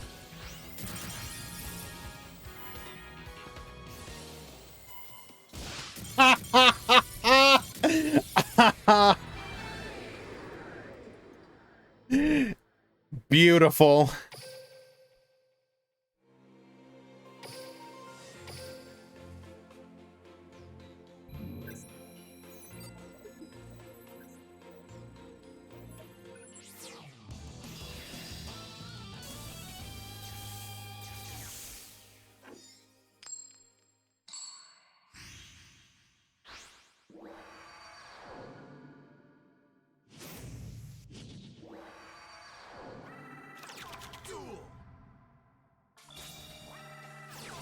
I mean, it's not that you don't read. Like, what else was he gonna do? I don't think he had lethal. I think it was kind of a danged if you do, danged if you don't. Wonder Driver here. Malicious, bringing out another copy of Malicious. Polymerization. Going for a Sunrise. Activate the Wonder Driver. Activate the Sunrise. Activate the Liquid.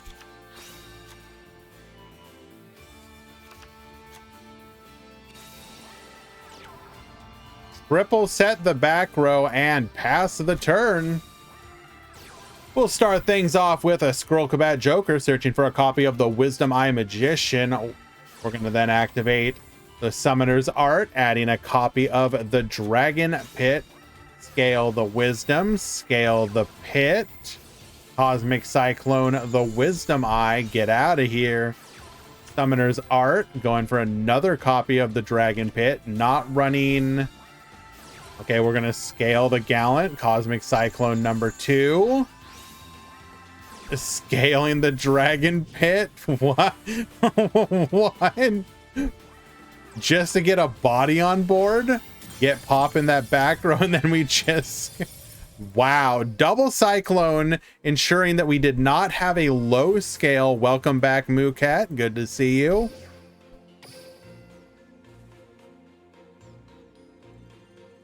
Necromancer and Mako Pin, you need to check in.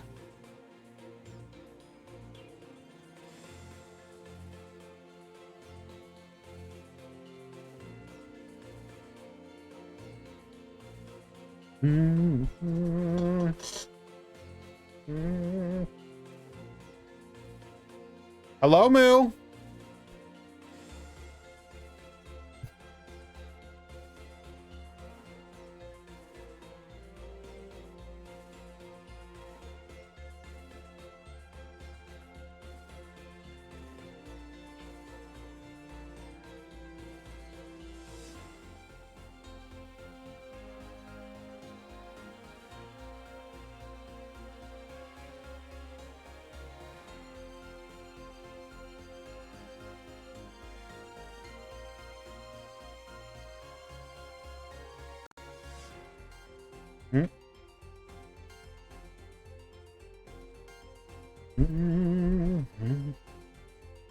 Alrighty, we got Necromancer versus King, Mako Pin versus Anova.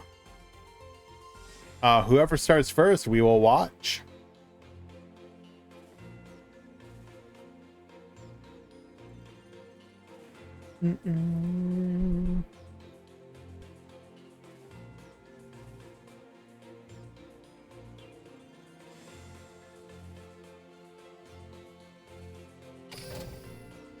Your cat kind of looks like mine. Which one? Her or her?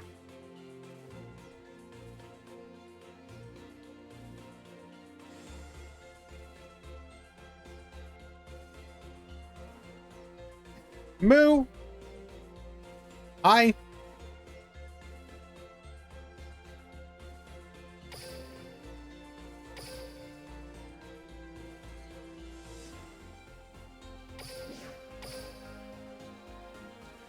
Can heroes get E-Call and Absolute Zero?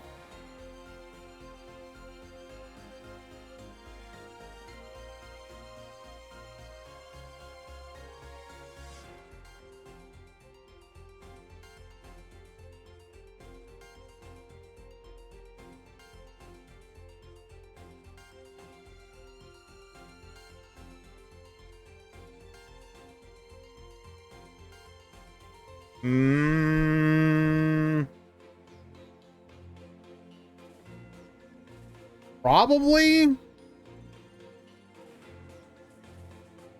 I don't think Shadow Mist is the way, though. Well, okay. Shadow Mist is probably fine-ish. I think the absolute no-no is I think they really need to avoid Dark Law at all cost.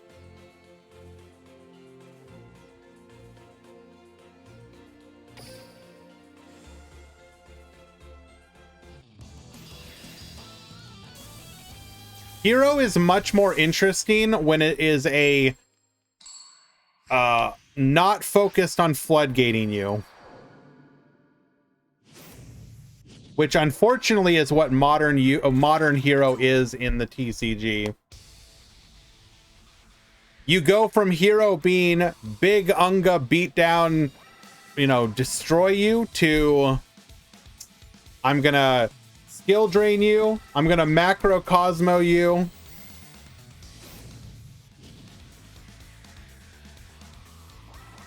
Hero floodgates are cool. You don't get it. Oh, my bad. I didn't realize I didn't understand.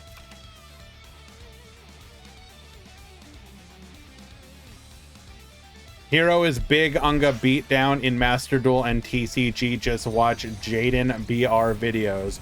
Yes, because I go to YouTube clickbait videos for all of my competitive deck profiles.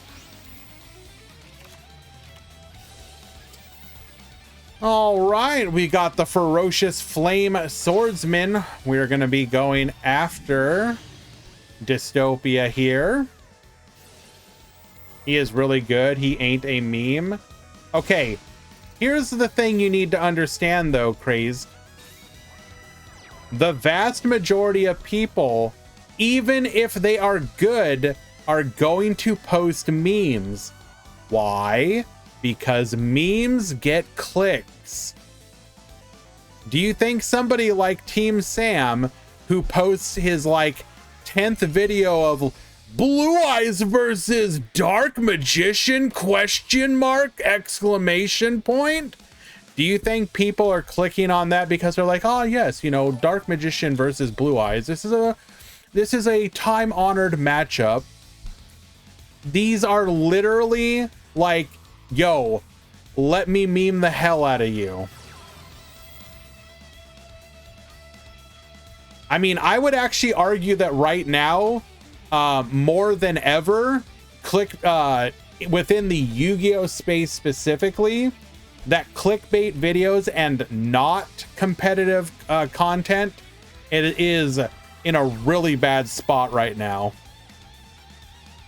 Thank you, eHero Stratos. Appreciate you.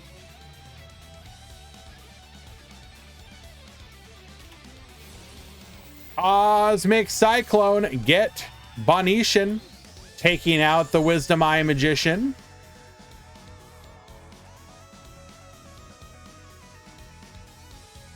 What is the meme about Mystic Mine? Well, I don't think there's a meme about it. What do you mean? The issue with Mystic Mine is that it was basically just like, if there is a meme about it, it's the player 1 draws a card and passes the turn. Player 2 draws a card and passes the turn. Player 1 draws a card and passes a turn. Player 2 draws a card and passes a turn.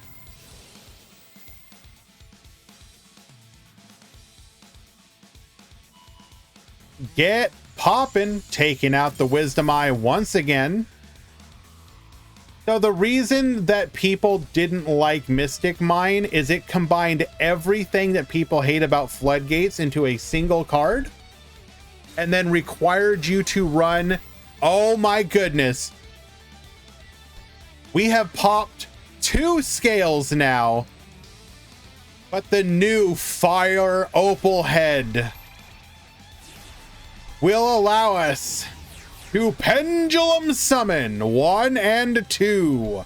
Unfortunately, however, because it is not a hero, or it is not a magician card, we will not be able to use our skill. That said, one of our cards is an Orcus symbol skeleton, which means that's right, here's Galatea.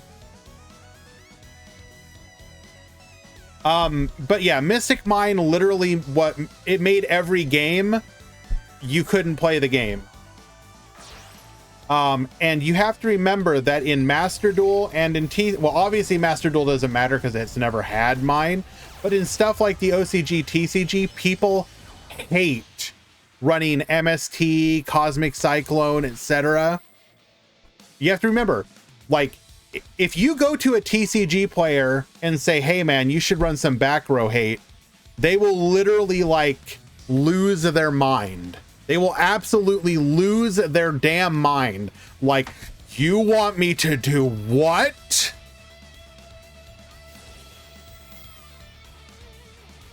So because of that, you would end up in these matches where you don't have an out for Mystic Mine.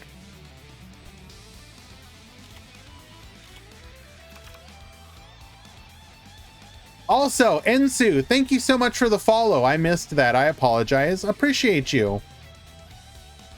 Now, don't get me wrong.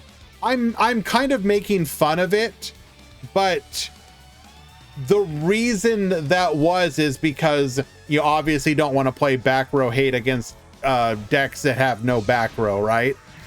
It's why cards like Runic have been so successful, is because they combine multiple effects, either A, something like destroy a back row, or special summon a monster. So obviously a card that is otherwise not useful.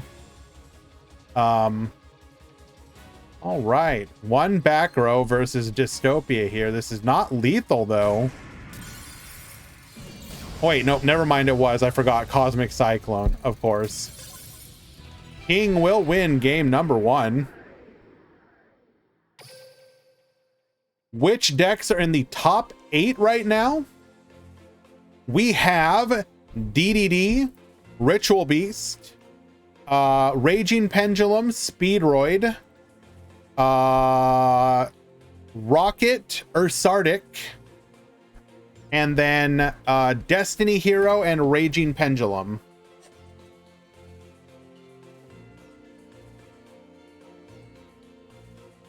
My point was that heroes at the top level require a lot more than floodgating your opponent. Praised, we'll just have to agree to disagree. Like, if you play hero, your goal is literally to do exactly Dark Law. Why am I drawing a blank? I'm going incredibly B-boomer here. Plasma, DPE.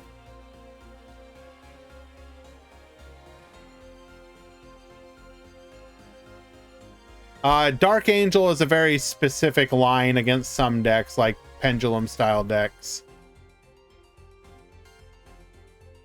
I'm actually, you know what? Let me take that back. I will admit that my hero knowledge is about 6 months out of date. I remembered when it was Dark Law, Plasma, DPE. So if Dark Angel has been woven into the typical boards now, then some floodgates are involved. If we go with the Dark Law, Plasma, DPE, Dark Angel, that's literally 3 floodgates out of 4. What do you mean, some floodgates? I'm okay with floodgates, generally speaking, but I'm just saying that I personally find hero more interesting when it is not a floodgate deck. One of the things about heroes and Duel Links that I have you okay, but the new Flame Wingman card is literally just a bridge card, right? You're not like ending on the new Flame Wingman. You're just using it to get to your same combo end board, correct?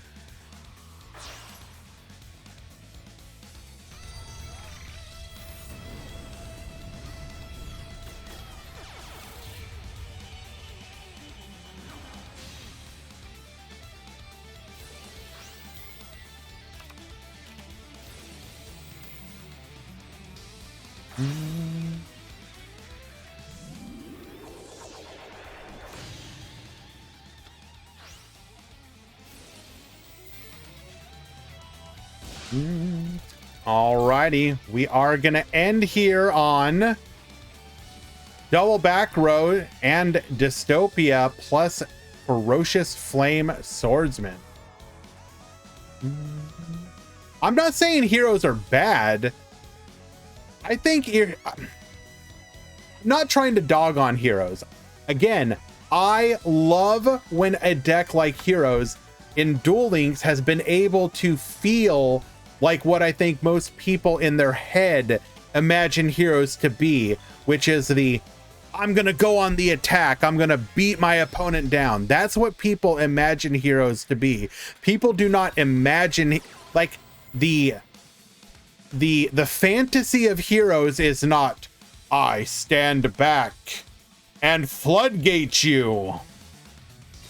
That's not people's vision of heroes.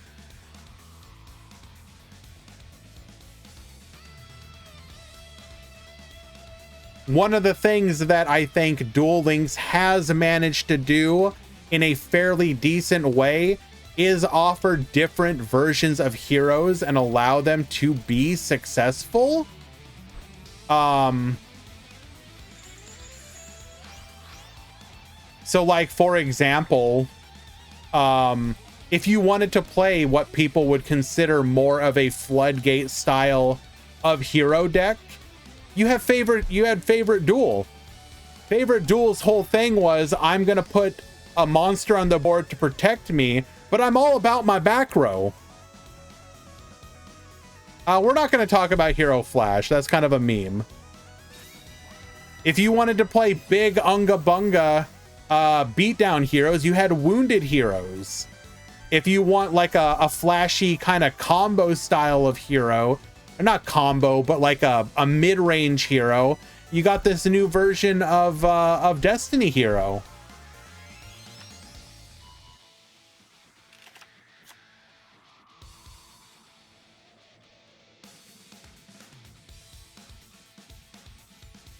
But loses instantly to Dark Hole. Isn't Dark Hole being playable a good... So like, let's actually have a conversation about that for a moment. Outside of exactly a deck like Orcust, which kind of breaks the rules, hasn't Dark Hole kind of been the Dark Ruler no more of the Duel Links format? Which is, if I go second, we have the Fire Opal again. Are you kidding me? Are we actually gonna get... Are we seeing history repeat itself? What do you mean, no? Well, okay, but what I'm talking about is, in Duel Links, people are using Dark Hole as the board breaker, correct? Oh, if your deck can afford to play it and you go second into something like Speedroid, you break the Speedroid board.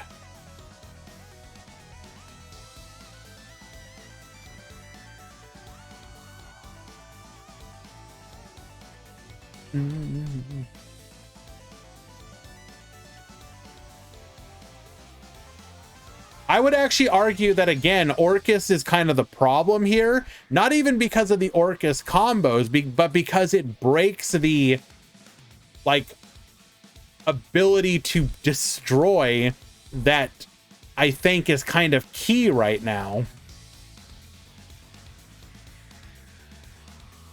But, eh.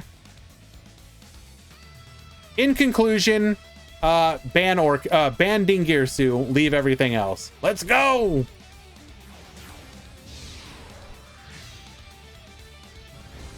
All right, going for the Dark Rebellion Xyz Dragon. We will instantly get yoinked and scoop it up. Necro winning game number 2.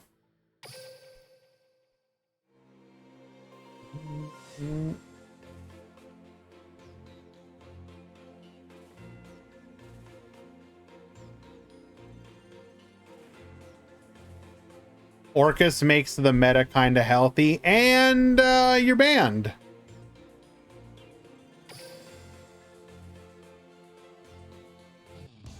That is an incredibly hot take there, Crazy.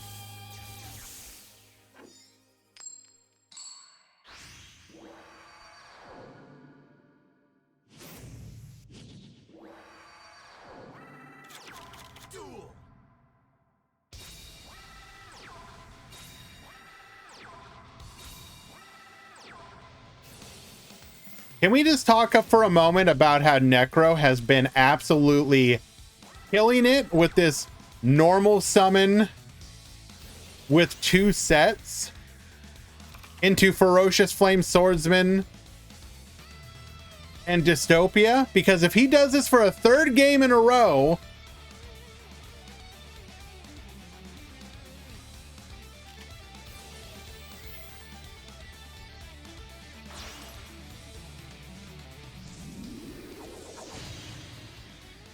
Okay, nope, doesn't. Looks like we don't have the flame swordsman here.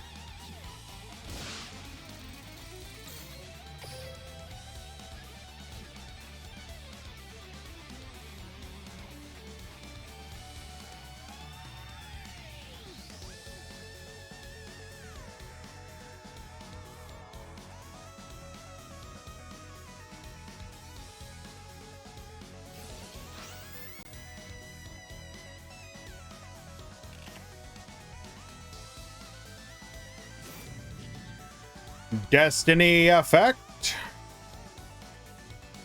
Get boostin'. In the end phase, we'll add Decider back to hand. It would have been better if we'd also been able to get to... Ooh, but... So that wasn't another Destiny hero, and that wasn't a set. We have some kind of... We have something in there. There's something out. There's something there in that hand. That's all I'm saying.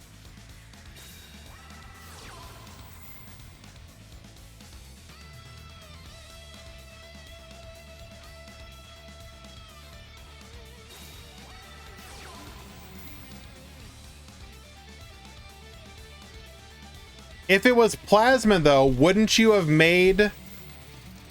You would have used the two... You would have used it as part of your fusion for Dystopia. We saw him have plasma in the previous game. It's gotta be something else.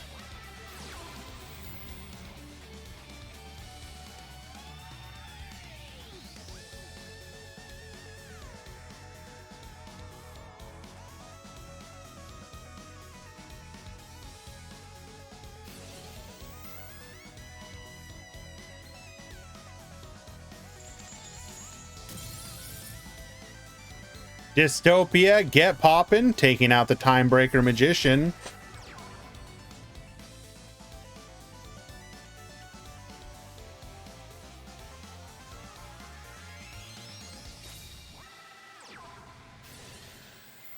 Okay.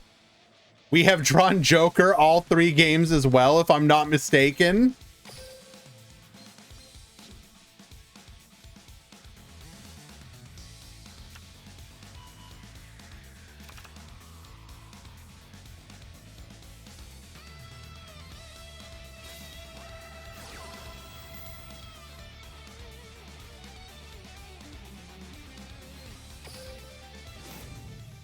Activating Raging Pendulum.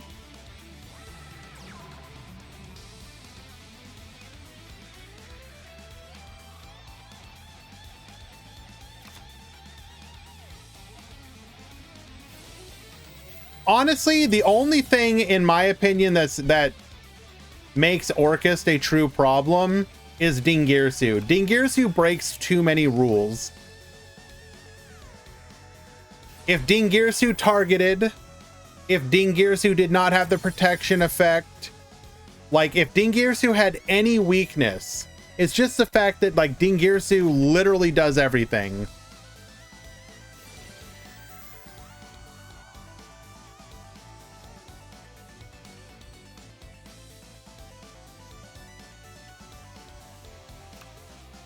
Now, obviously, you look at stuff like Dingirsu from like a TCG Master Duel standpoint, and you're like, Dingirsu, how cute, how quaint.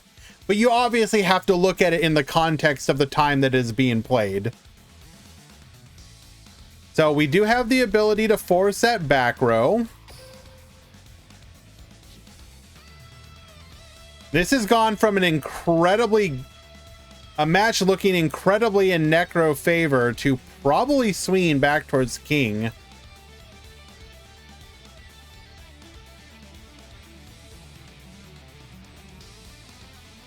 Has Konami ever banned an ultra rare from a box? No. So far, they have never done anything other than limit 3. So for example, if you wanted to remove Dingirsu and by proxy Orcust from the meta, you would have to do something like you would do the invoked treatment of putting like multiple of their cards at limit 3. You'd put Dingirsu at 3, you'd put Galatea at 3, you'd put Harp Horror at 3 or something like that.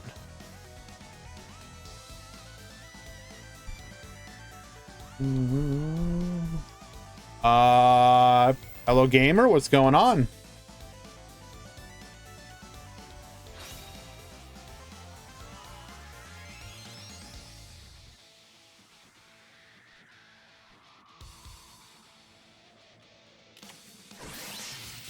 Super polymerization. Excuse me?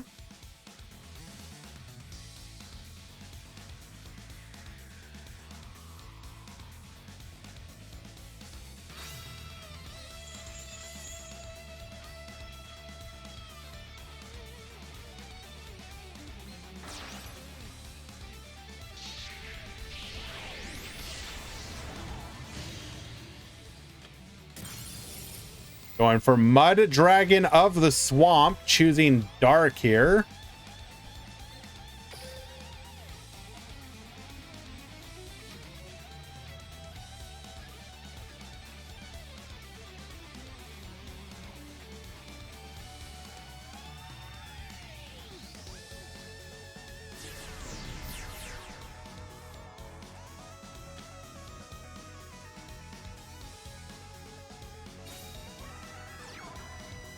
So we can make a rank 4, but we can't target either of these.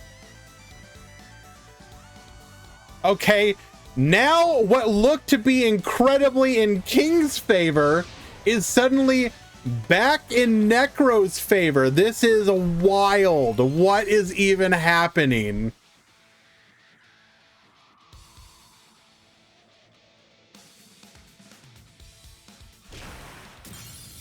We will successfully take out the Mud Dragon of the Swamp.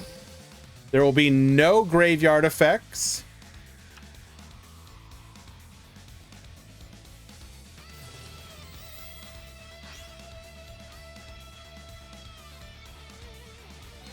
Yeah, actually, it is pretty amazing that we got Coin Dragon. Coin Dragon is a water, which boosted the Abyss Dweller up above the Mud Dragon of the Swamp's 1900 attack.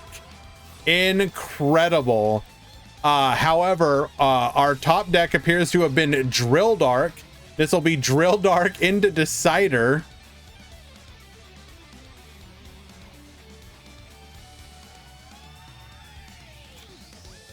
Adding a copy of Plasma to hand. Return the Plasma back to the deck. This is just lethal. Okay. It's still lethal with the malicious. Oh, wait. Nope. Never mind. We can't do that. We do have to pop here. 28, 18. And Necro takes it in game number 3 in quite possibly one of the most interesting back and forths I've actually seen in quite a bit. Yeah. I realized it after I said it. Hush you.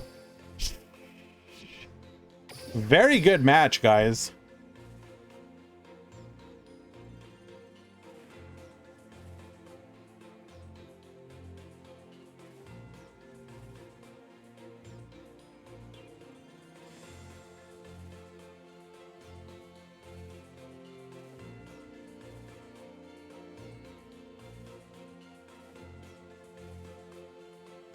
Alrighty, and let's see. Anova defeated Makopin. They were the other top 8 match left, which does mean we are moving on to the top 4. That will be Necromancer, Kaitos, Anova, and Zaga Zaga.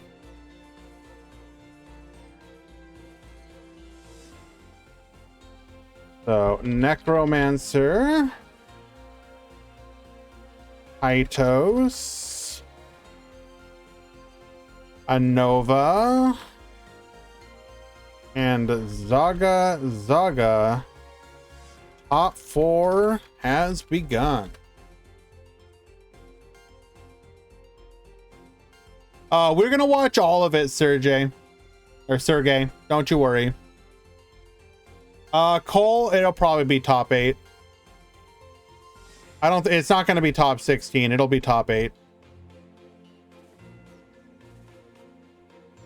Dark, are you here?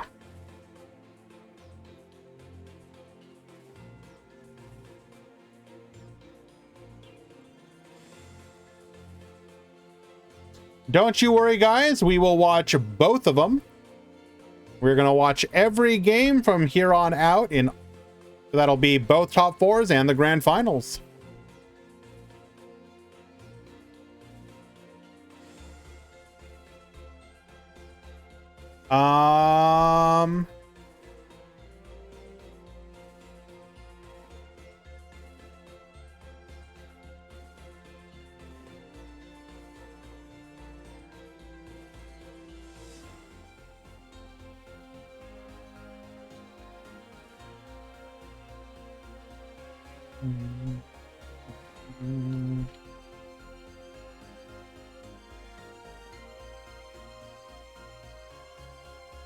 Alrighty. How are we looking on Adge time? All right, looks like Adges are actually about to go through. So I'm going to use this opportunity. I'm going to push the Adges. I'm going to go get myself something to drink, use the restroom. When we return, we will have the top 4. Stick around, guys. Be right back.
Okay, we returned.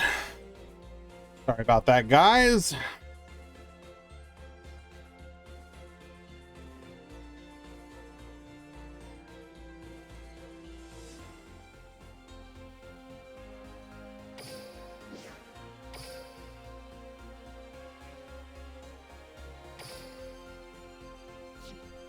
Wanted, I want you to know that I wasted my 6-year anniversary borkening on you. What do you mean since when? I've always had 2 cats. This is Tinkerbell. And this is Moo.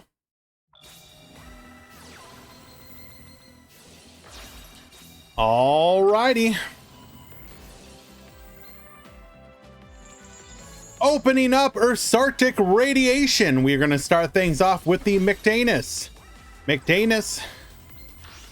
We will then go into the Mega Polar Radiation effect once again with the Polari effect. Field spell from the deck. You'll love to see it. Polari activating Big Dipper to bring back into the Grand Chariot McPolar to the field. McPolar gets searching. Radiation effect one more time. The beatdown is usually, or the skills usually beatdown. 1 back row and radiation recycle. We're going to activate Clear Wing Acceleration, dumping the Den Daiko Duke. Going for the Piper here. Looking at the top, we're going to find a double yo-yo. This is obviously not good. Triple set the back row. Mega Polar get pop in one of those back row. It will be a Book of Moon. Hello, Nergard. Say the words.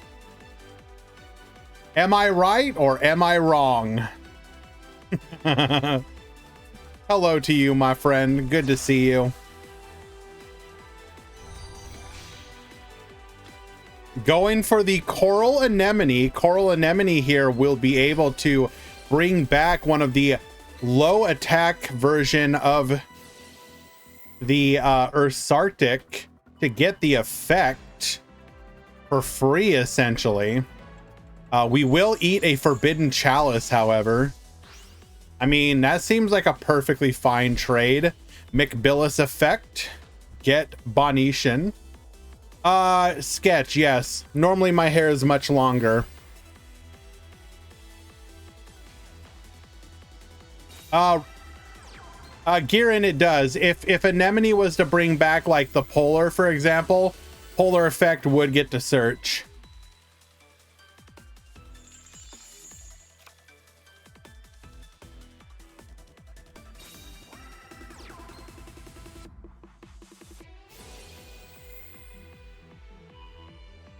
Get Bonetian, take out that speed recovery.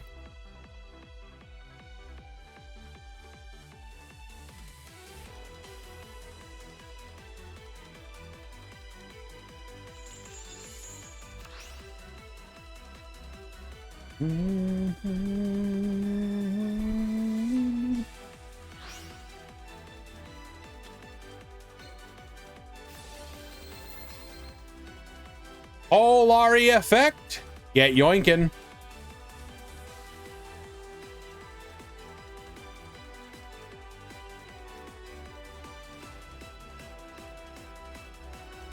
Hello, Alex. Thank you for joining us today, my friend. We're here in the top 4 of the Duel Links Meta Weekly.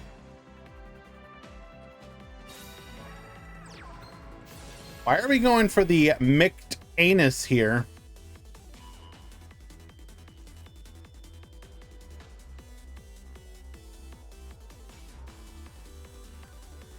Oh, look at Moo. He was looking. Draw me like your pretty cats.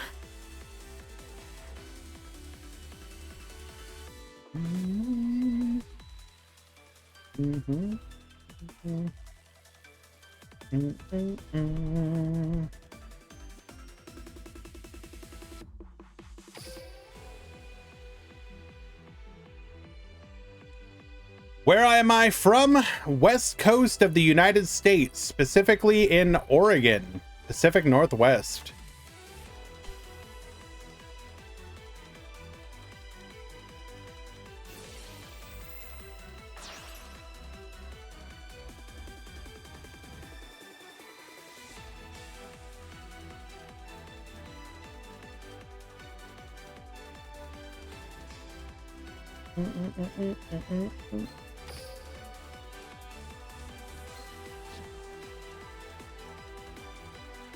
I'm about 50 minutes away from Portland.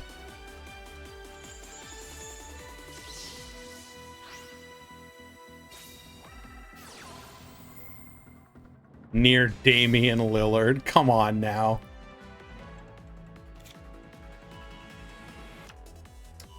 We're going to activate the departure here. Adding Megatanus and Megabilis to hand. This should just spell lethal.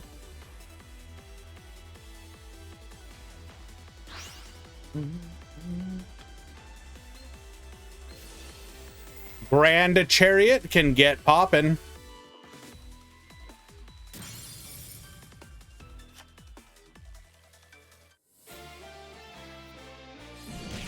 Attack 1, attack 2, lethal.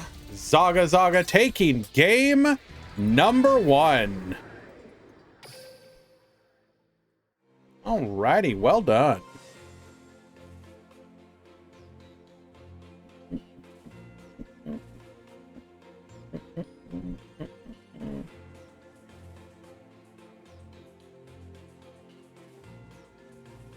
I will say, you know, everyone is always gonna like talk up where they're from. The Pacific Northwest is actually a very incredible location within the United States. You literally have like a ton of different biomes within like 2 to 3 hours of where you live. So like, for example, I could head over to the ocean. I could go to the mountains. I could go to the desert. I could go to the forests. We could go to the gorge. You know, we could go to, if you head towards Southern Oregon, for example, you're going to be heading more towards like the dry California style scrub brush. Oh, like Northern California scrub.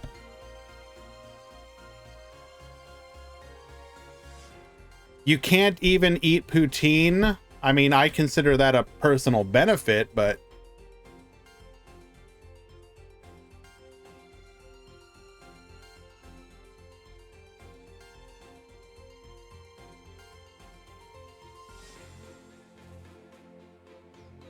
also, Quantum, aren't you talking a lot of mess for somebody who's like within a 6-hour drive of me?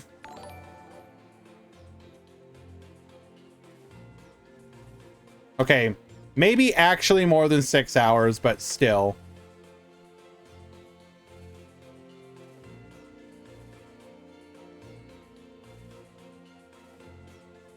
Cherry Jays, thank you so much for the follow. Appreciate you.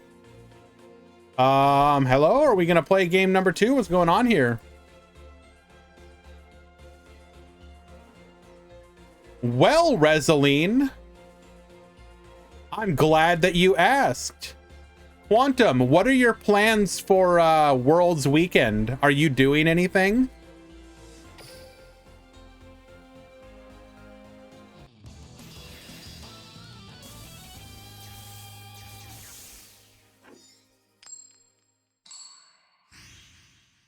I'm probably going to be taking the weekend off so that I can be up and active for the Worlds event.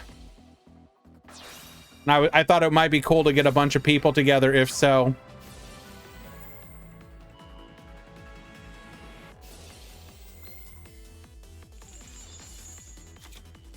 Of course on stream, why not?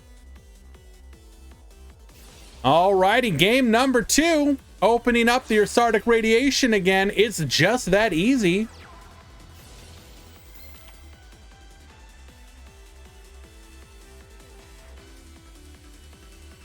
You heard Quant? Well, obviously on stream, Quantum, I'm not being like, hey, bro, you know, I'll hit you up in DMs. I'll give you my address. You want to go ahead and fly down to the United States and come like stay at our place or whatever? And we can like duo collab here in person. What did you think I meant?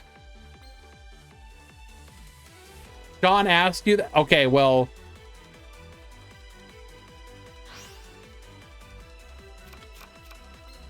Okay. I stand corrected. Getting to the Grand Chariot here. Are we going to have anything else here? Activating the Departure. Departure sending another copy of the Departure. Yugi Boomers streaming together. Penn Mason says, I miss the Dark Lords meta. We talked about the Dark Lord meta a little bit during the MCS retrospective that I did. Those metas went on for freaking ever.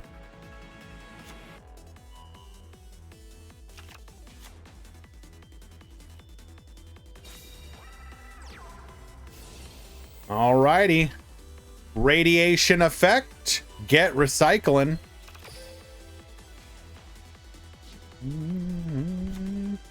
Is the VOD still up? Probably. As a partner, I don't think my VODs disappear for like several months. That said, if you go to my YouTube, I actually just uploaded it there. It is like 4 hours long though. So it's literally like 4 hours of a bunch of us just sort of like talking about remembering the old times, quote unquote. Here's a link to it.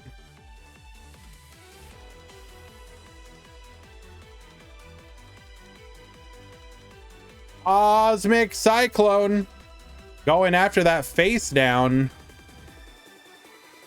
You fixed your VOD, Val? Good. I can't remember. I think you were like talking, you were talking something about DLE or something like that, and I wanted to hear what the context was.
Yes, please, please respect Zaga Zaga's biggest fan, Sergey.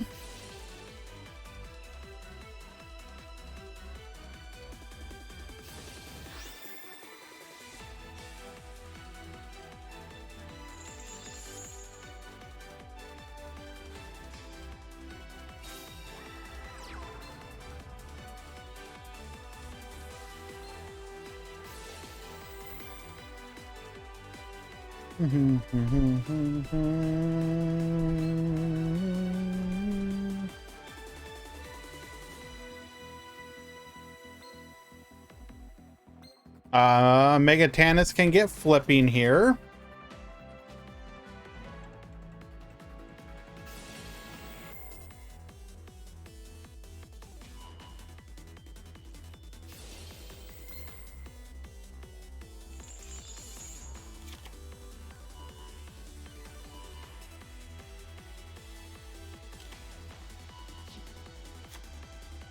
Oh, that is absolutely devastating.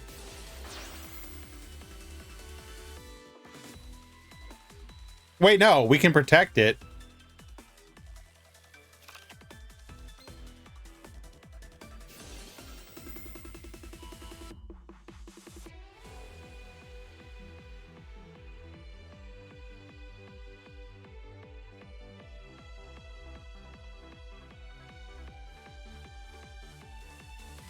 Do you think Casitas is still as OP as it was years ago?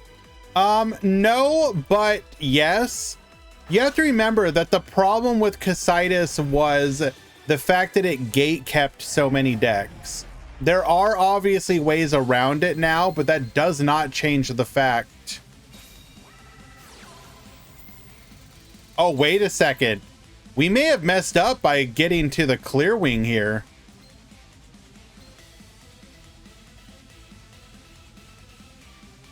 We done goofed.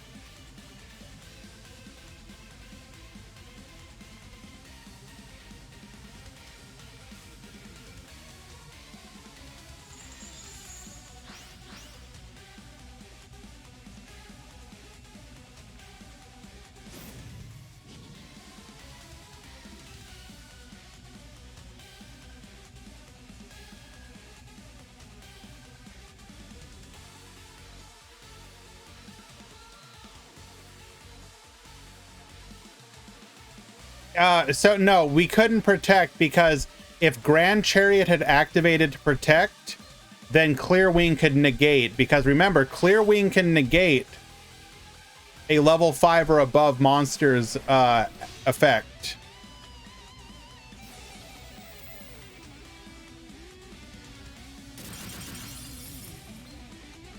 Tight Drake, get wiping, take out the field.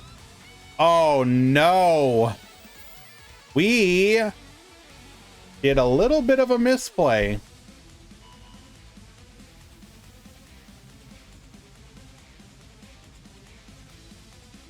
Leo Dancer is not immune to destruction, Scryed, so do keep that in mind.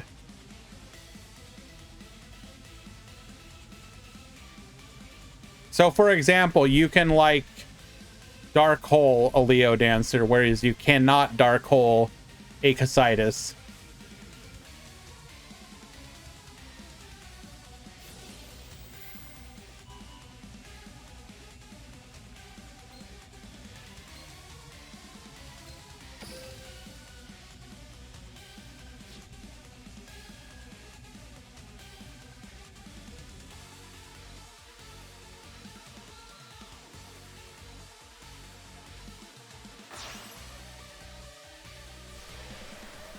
Wait, am I misremembering?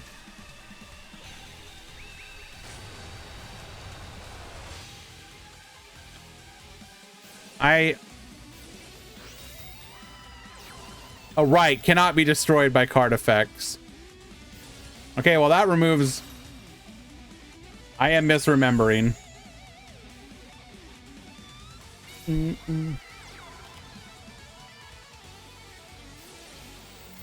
Megabilis, get.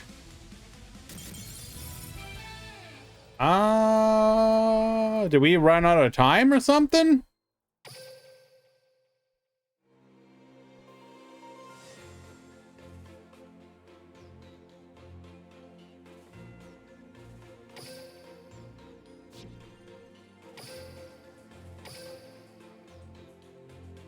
I want to know if that was a timeout or a scoop.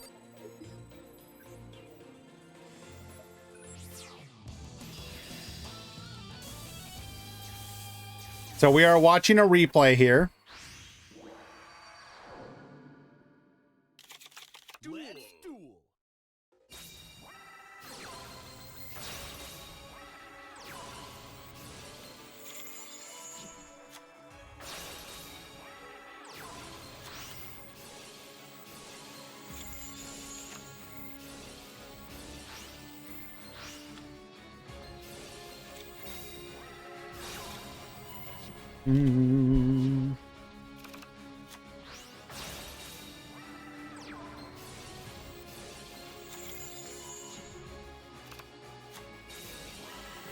All right.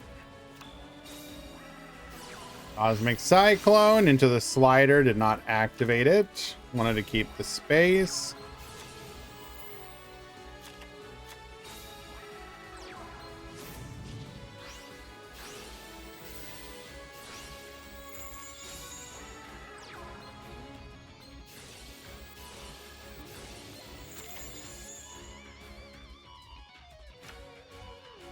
Going for another copy of the Cosmic Cyclone.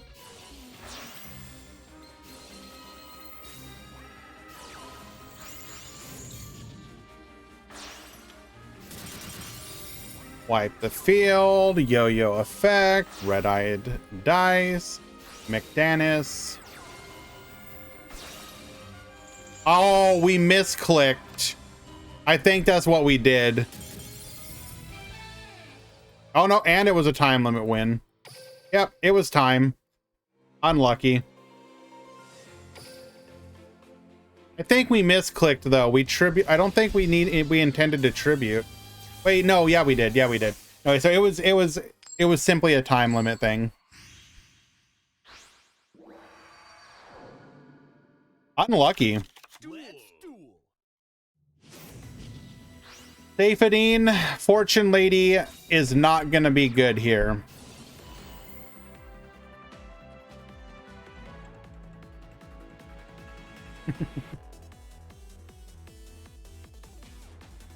There is no world where Fortune Lady is the correct choice.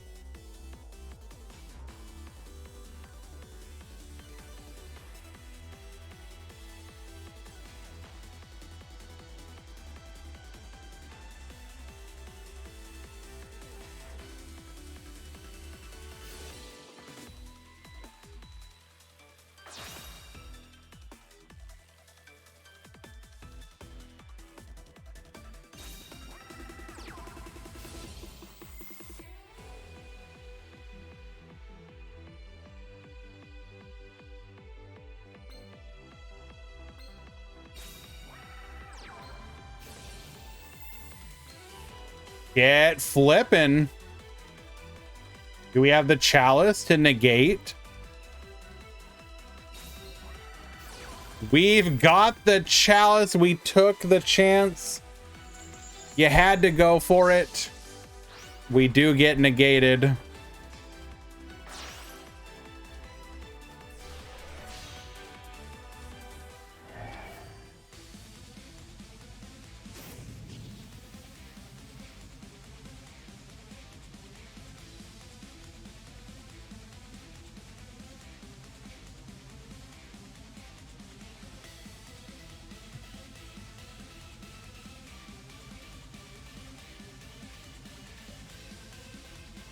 It would have been extremely strong had it actually gone off.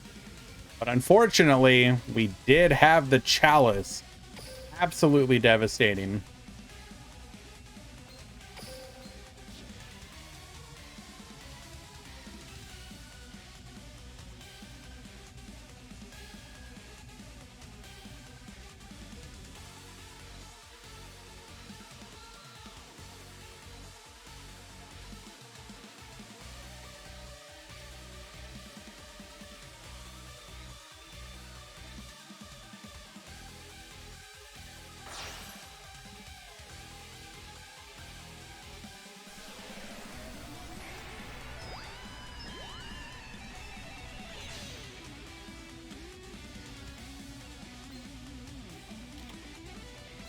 It's just a crystal wing, but can we play through that?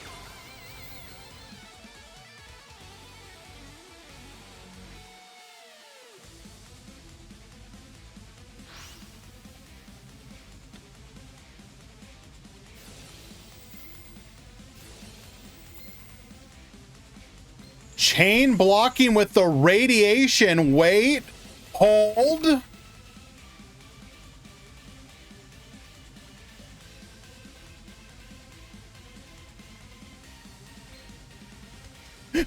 Wait, can we actually do this?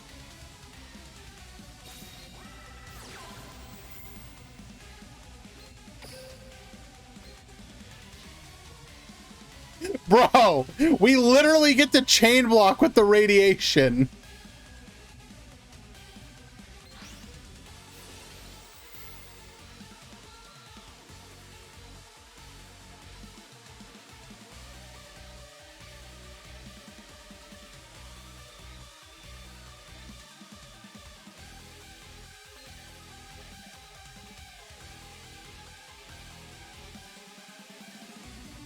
What are we waiting on?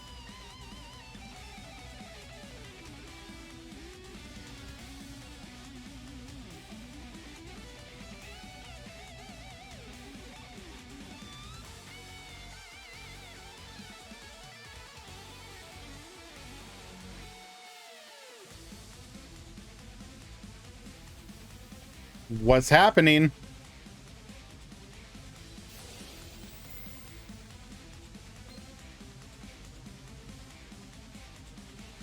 Wait, what?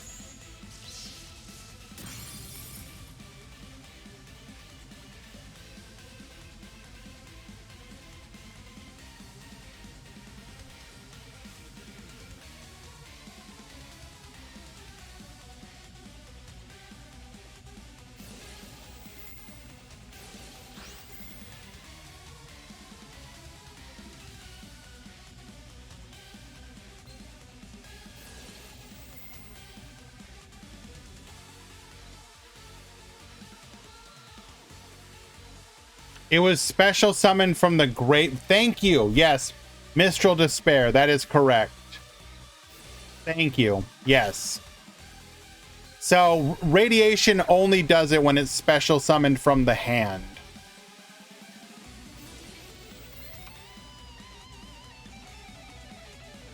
What's the choke point of Ursardic? Don't let them get radiation, basically.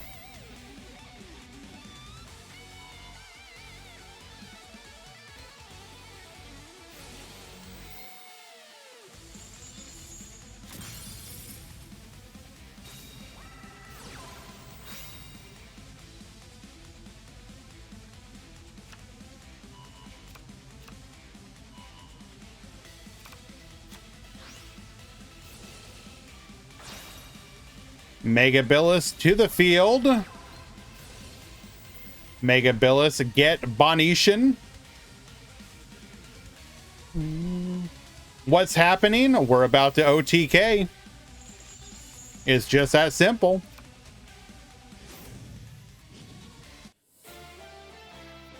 Boost 1637 lethal.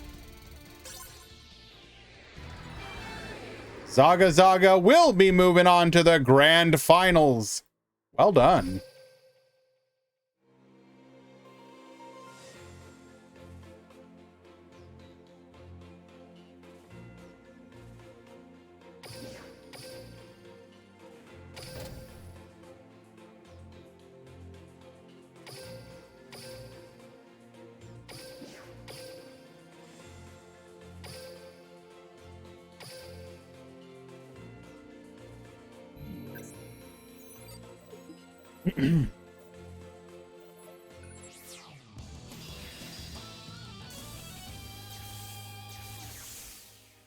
Alrighty, and on the other side of the bracket, we've got Necromancer versus Kaitos. Whoever wins here between Destiny Hero and DDD will be going on to the grand finals against Ursardic.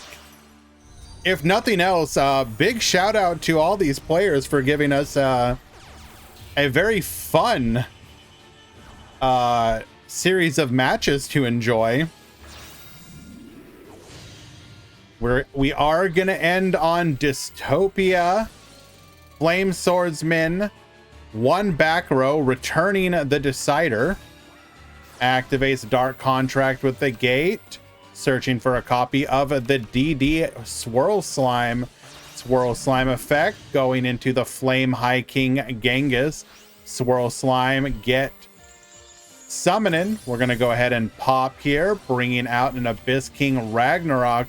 Book of Moon will put the Ragnarok face down. Scale the Doom King Armageddon, get Babustin, taking out the Dystopia. Normal summon, set the back row. We're going to go ahead and draw two. Destiny effect, going for a copy of the Elemental Hero Plasma. Bring out the Malicious.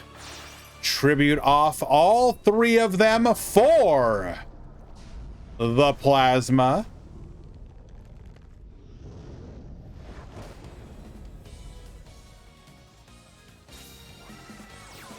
Get sucking.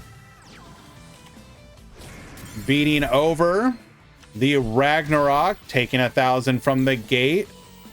We're going to go ahead and Cosmic Cyclone to that gate. We'll set one back row and then dome him for 3,500 direct.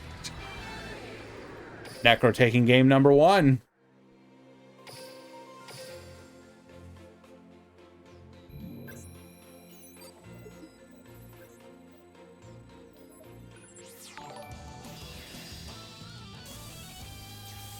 Hilo, thank you so much for the follow. I greatly appreciate you.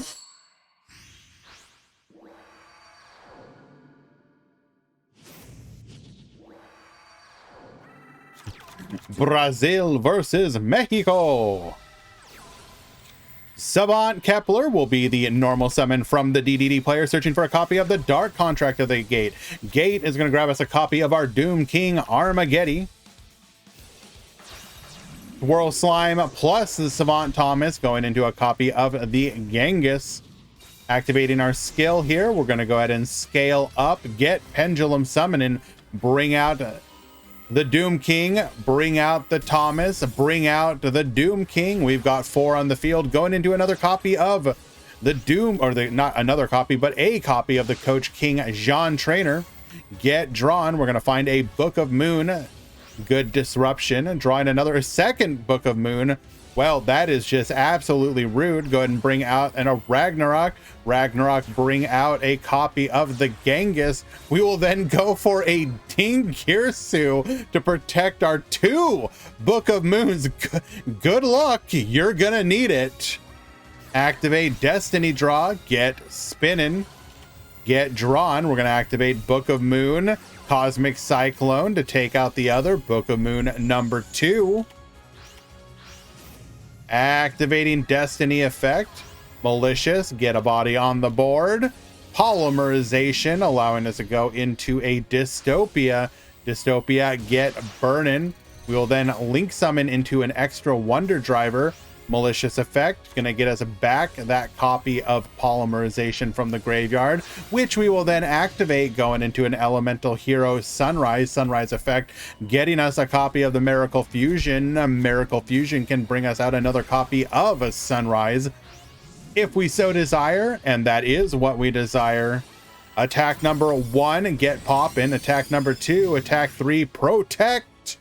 And back to you. Dark Contract with the Gate is going to go ahead and add us a copy of the Kepler. Go for the Orthos. Orthos, pop that back row. It is a Crackdown. That don't matter. Oh, we were... Wait, what?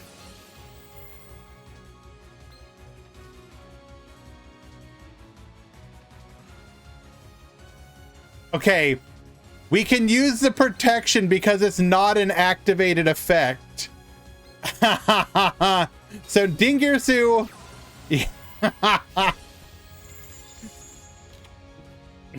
Sure, why not? Ragnarok effect, get Bonetian going into a Cypher. Couldn't we have stolen our Dingirsu back? I guess we want to just go for lethal here. Get poppin', Cypher Blade, go ahead and pop that back row. Give me back my Dingirsu. Attack 1, attack 2, lethal. Kaito's taking game number 2.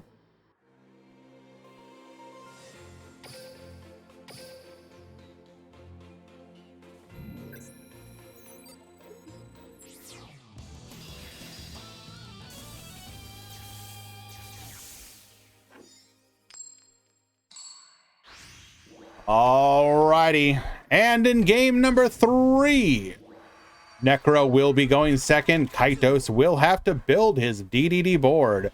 He will just pass strongest DDD turn 1 end board.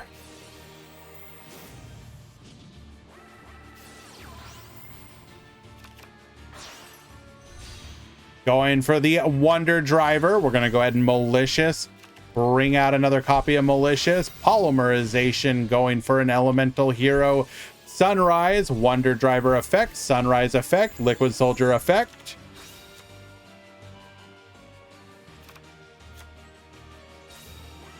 Activate Miracle Fusion. D Crow. But that don't matter. We got the extra driver right there. Second copy of the Sunrise. And lethal. No, we've got the Orthos, except it's still lethal. Get poppin'.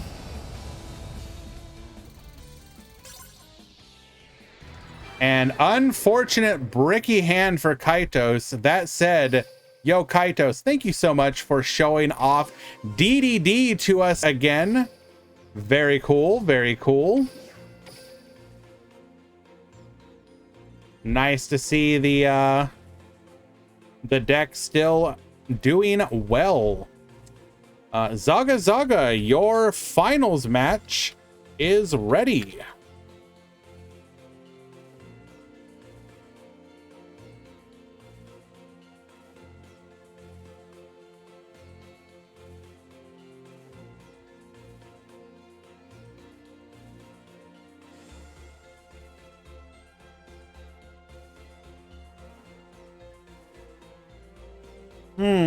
So just a heads up though for next week, guys. So this week, all of the Grand Prix tournaments will be as per normal, which you can find in our Discord. Next week, however, I'm probably going to shift the tournaments around to different days just for that week. Because of the fact that my days off will be different that week, most likely due to me taking those days off. So I will let the Discord know most likely this upcoming Friday, no, probably Saturday, about the tournaments in the next week after that. But they will be shifted for 1 week because of my desire to do Worlds content when Duel Links World, Master Duel World, TCG Worlds happens. I will probably try and do a good chunk of all of the events. Even though TCG and Master Duel is not like the main stuff that we do. I'm a fan of all of it, so we'll probably still have streams for a good chunk of it. So please do look forward to that.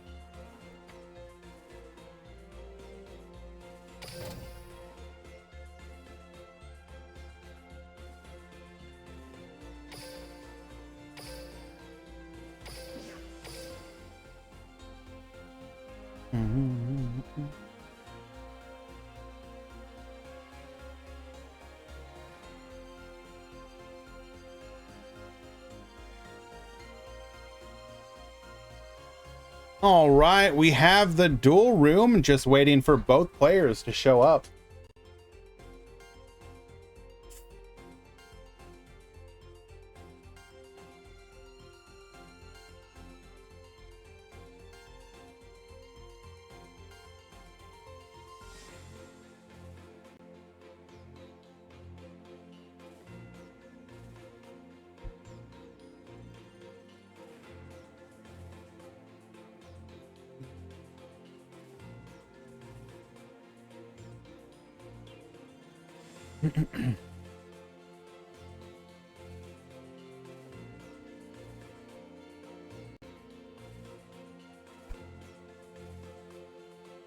Alrighty, everyone, we are here in the grand finals of the Duel Links Meta Weekly.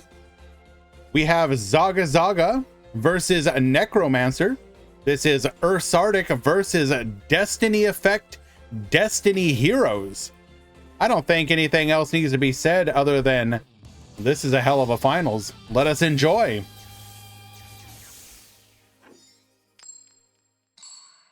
Alrighty. Necromancer will be going first. Setting to back row, activating Destiny Effect after normal summoning Destiny Hero Celestial. That will get us our polymerization and a copy of Malicious that we can then use to bring out another copy of Malicious. This gives us access to either our Dystopia, or we could go for the Extra Driver, or Wonder Driver rather. Silence chat. I shall be deleting all chat so that we can focus on the duelist at hand.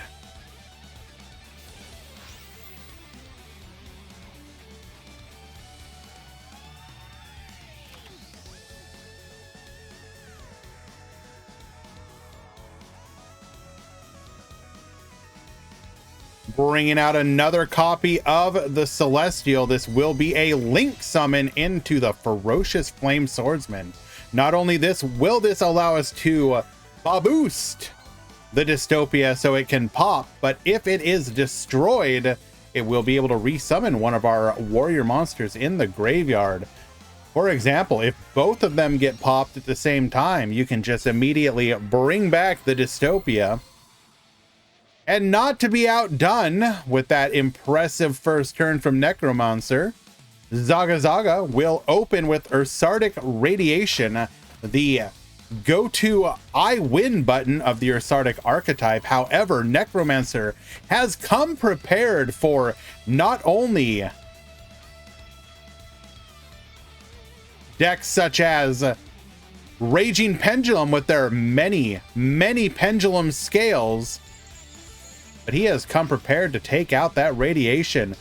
However, Zaga Zaga has shown the ability to open multiple of them. That does not appear to be the case this time.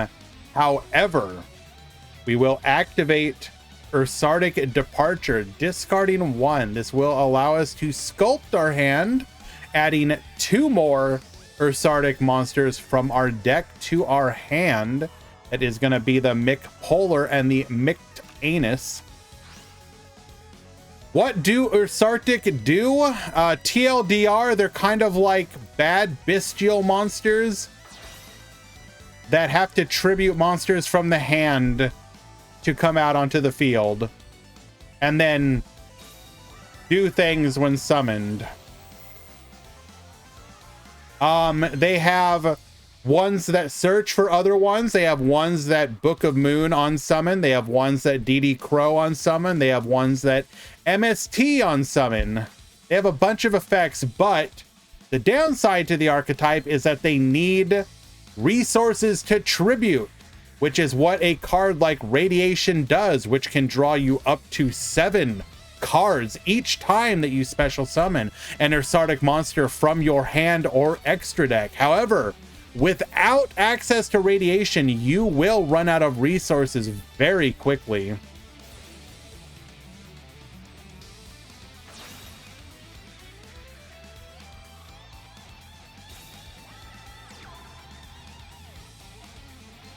Mega Polar is the back row popper, which we will do so now.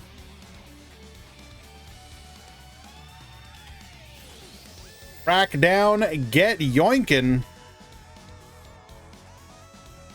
We have already popped, however, so this is just a shifting of position.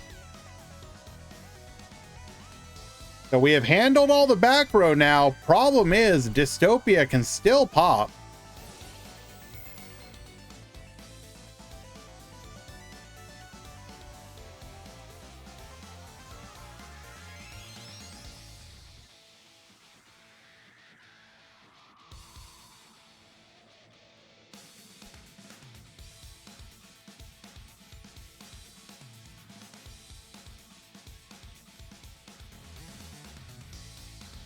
I believe in everyone and no one at the same time, Girin. As the tournament host, I am a neutral third-party observer.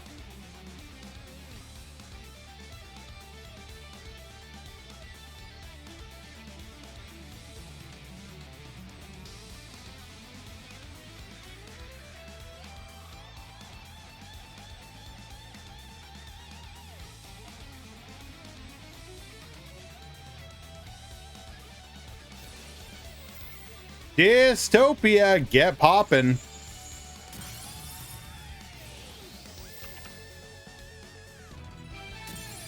And with our Polari popped, we will Scoop it up. Game number 1 going to Necromancer off of the power of, yo, Cosmic Cyclone is a hell of a card. Game 1.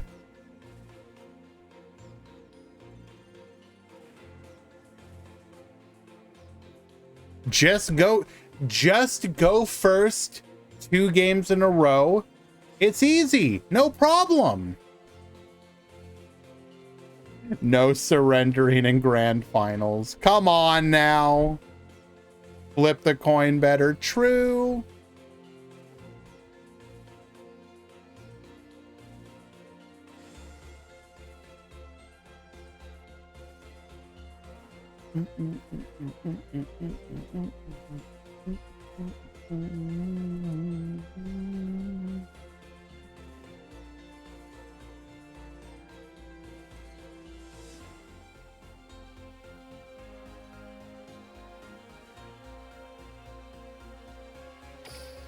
Game number 2.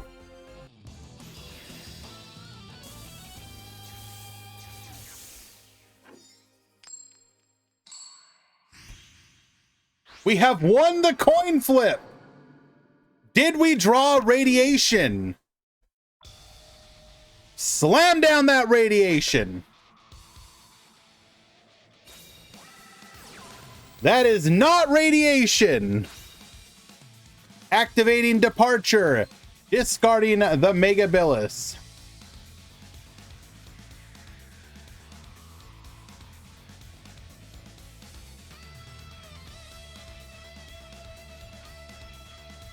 Is it good though?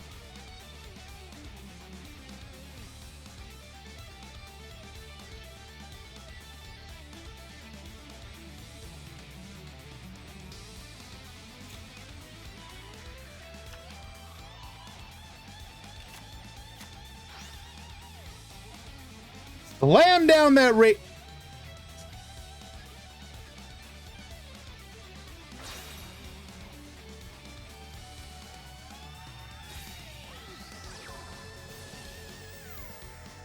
Activating the Mick Polar, get searching, tributing off the Mick Billis. We're going to add the Mega Polar to hand. Mega Polar to the field. Get tributing. Tributing off the Megatanus.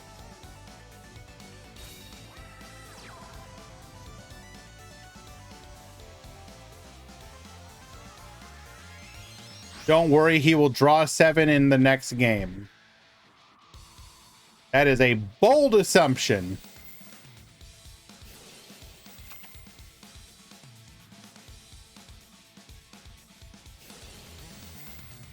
Getting the field spell, Bonetian from the graveyard, allowing us to get a copy of one of our level 8 tuners back to the field.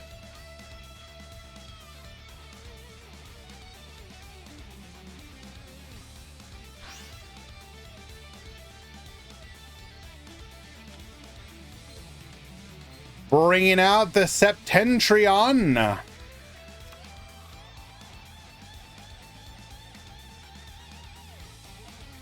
Five cards, Cosmic Cyclone. Say goodbye to your field spell.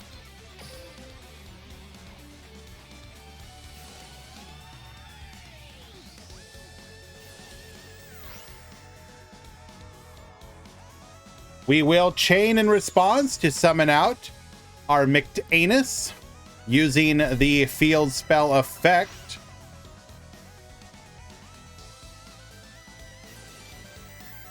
Mictanus adding back the Megatanus. Megatanus can Book of Moon on summon.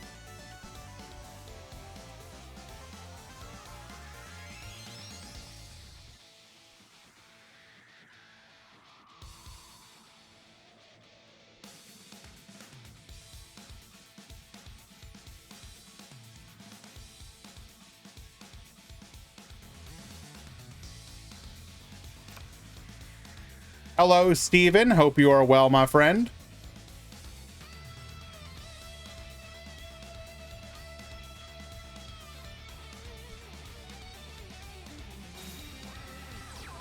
We're going to go ahead and summon the Celestial to the field.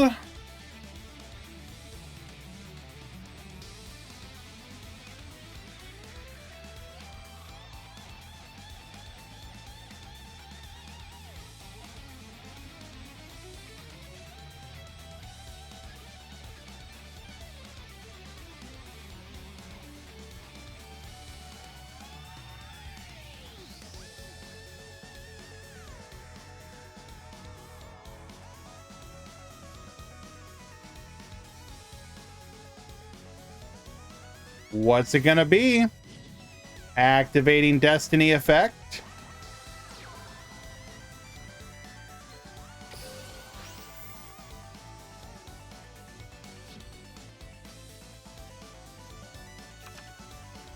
Had we added the Mega Polar back, we could have like hard... Oh, wait, hold.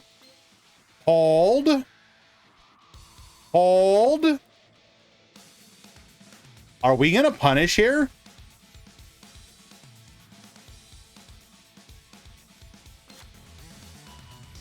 No, never mind. So one thing we could have theoretically done is added a copy of Mega Polar to hand. Mega Polar pop the polymerization to stop any fusion effect.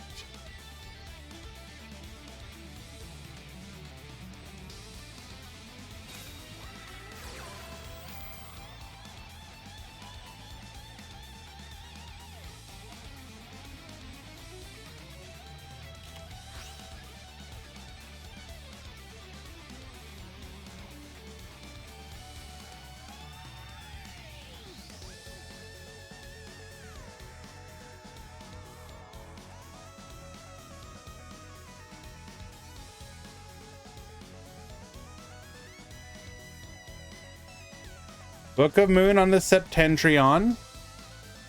After allowing the search. Interesting.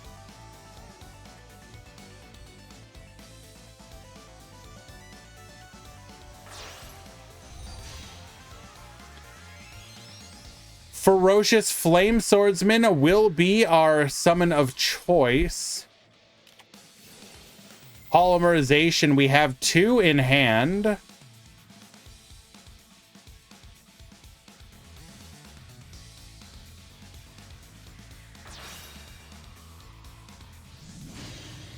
Bringing out the Dystopia. Dystopia can pop here. Burning for 800. Hello, Mech Lord.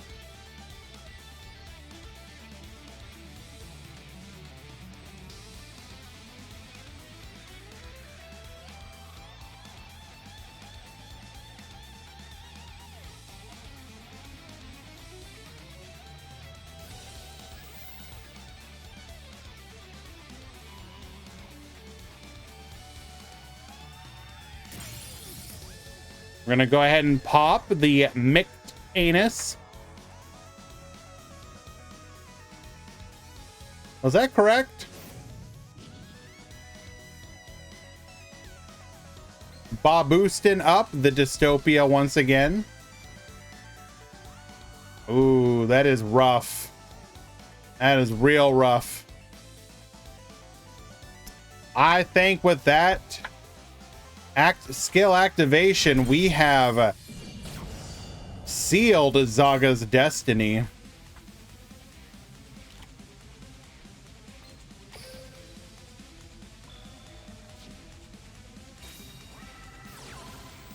Sarctic Slider.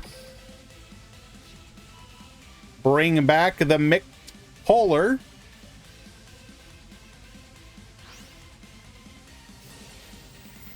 Polar effect, get searching.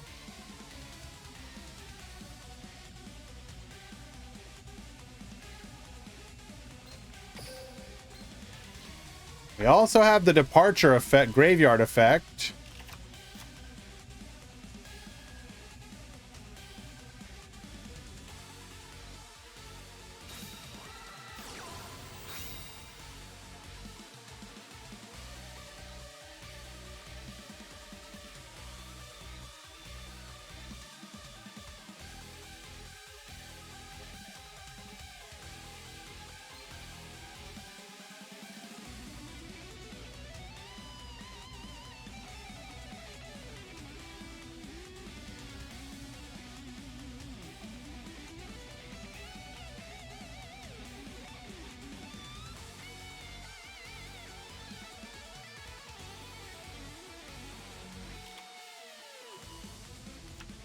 Looking for the Megabilis and the Mict Anus. Megatanus effect. using the Departure's Graveyard effect.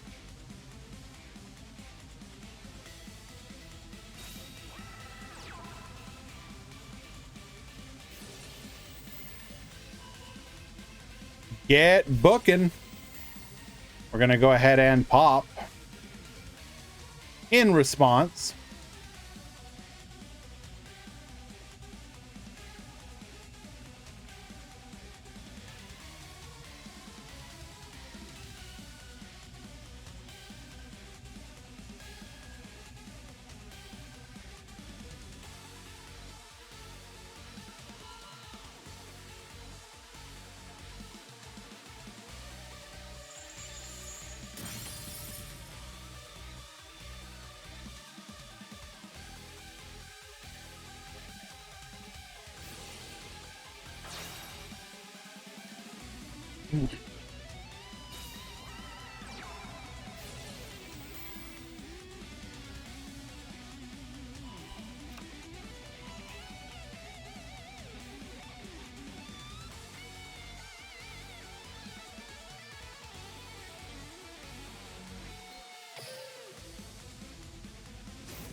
I mean, I guess we had to, but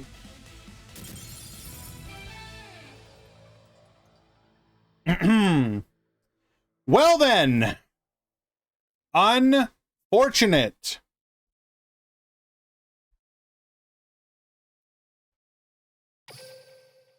And if you were wondering why the scoop, as chat has pointed out, all we needed to do was crash the Ferocious Flame Swordsman, die, revive the Dystopia burn lethal. And with that, Necromancer will be your grand champion of today's Duel Links Meta Weekly number 288 on Destiny Heroes and Ursartic in the grand finals, with the top four also including DDD and Speedroid. Very, very decent top four. Very enjoyable, very pleasant. The mid deck won, the base deck lost. Come on now, guys. Congratulations to both players. Oh, come on. Are we okay, Steven? Come on.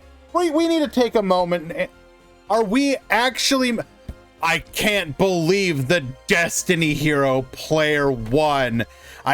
This is an outrage. This is unacceptable. Friggin' skill users out here winning with their meta decks like Destiny Heroes.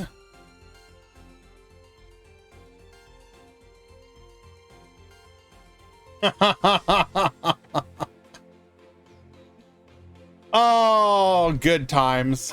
Hey, I'm gonna keep it real. This was a pretty good meta weekly. There was a good bit of variety. Let's take a look again at the overall breakdown in today's event. You had 7 Odd Eyes Orcus, 6 Speedroid, 5 Trickstar, 3 Orcus Pure, 2 Destiny Hero, 2 Resonator, 2 Raucous, 1 each of DDD, Monarchs, Ritual Beast, Salamangreat, Synchron, and Ursartic.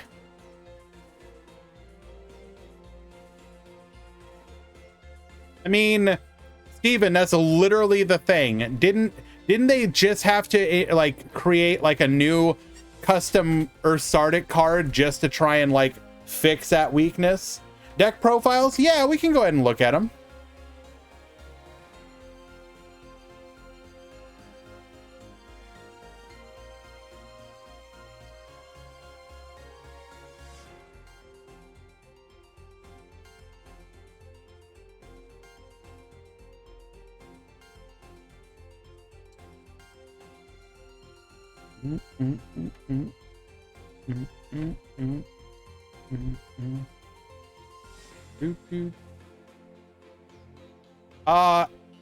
This may be, I mean, it's not really leaking, but I do want to share something that was in the Discord a day or two ago.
Anyways, let us go and take a look at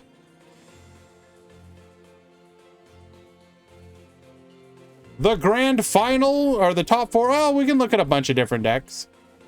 So here is let's hope this doesn't get me canceled. I want to make sure I say it correctly. Urseso.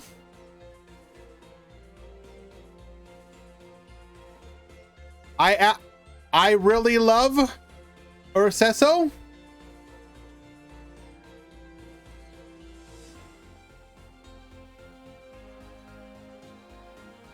So looks pretty standard here, at least for this pure version of the deck list. We are running 2 Departure, 1 Slider. We're running the 1 Coral Anemone. No other tricks to it. We're not running the spellbook package or anything. Doesn't sound right without the sexy Italian accent. True, I'm sorry. We have... what is that? Eroe do Destino? Effetto do Destino. 2 Cosmic Cyclones, yet always opens it. Interesting.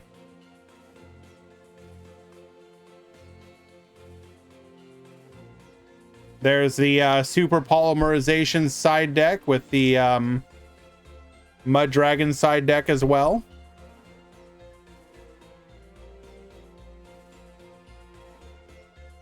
Well, we do have a 3rd copy of Cyclone in the extra deck as well.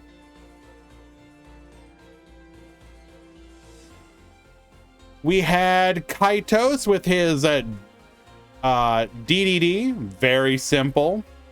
It should be noted, however, we are 2 copies of Card of the Soul in this particular version of the deck.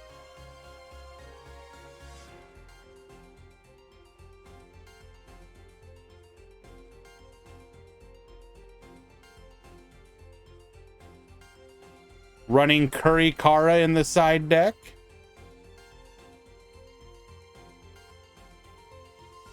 And Nova. No fun Anova on Speedroids. Pretty standard, except that we're running a 2-2-2 package with 1 copy of Speed Recovery. Pretty standard otherwise.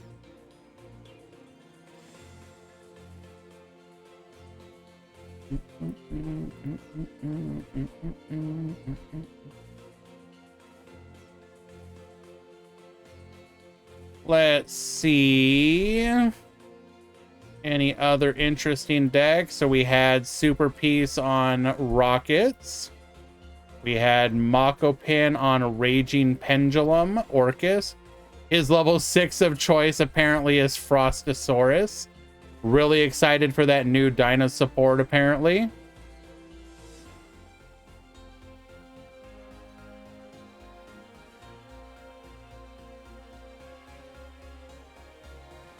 The Ritual Beast player, here you go. Cole on Ritual Beast.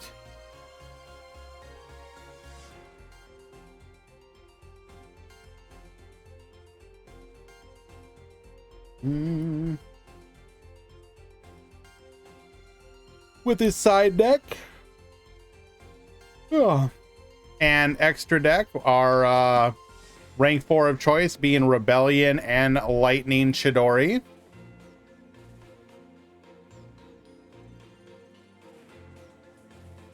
King on Raging Pendulum with Fire Opal. The new event reward card.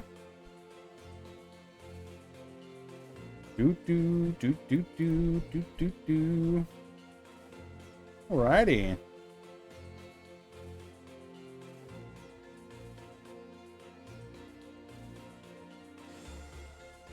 And with that, my friends, we have come to the end of the Duel Links Meta Weekly for this week.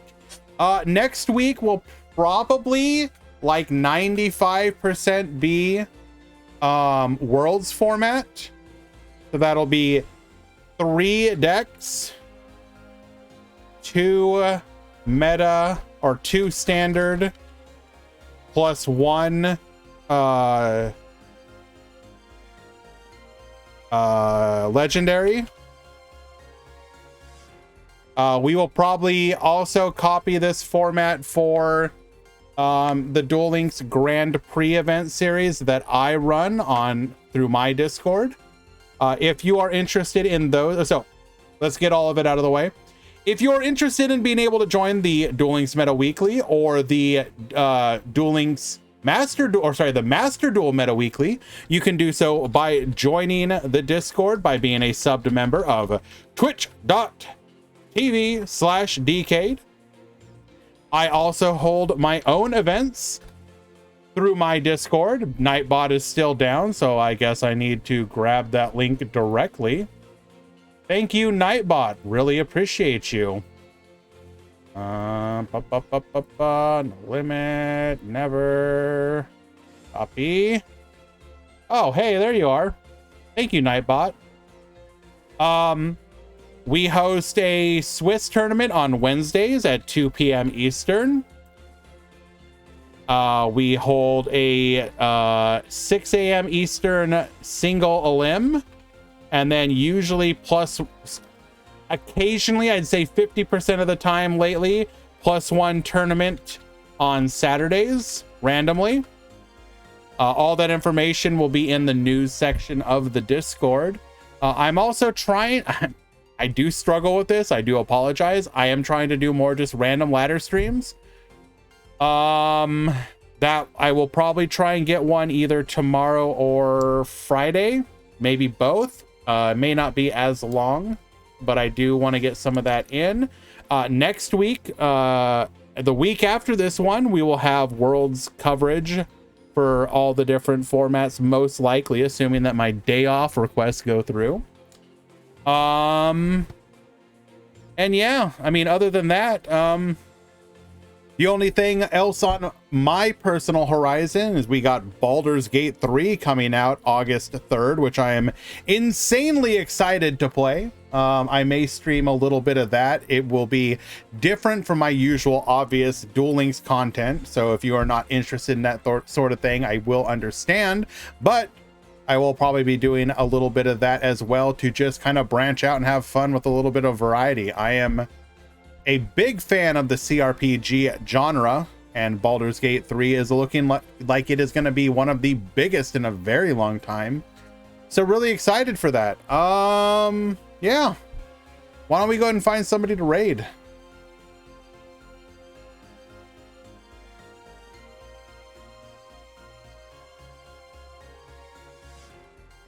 Quantum's online. We will raid the boy.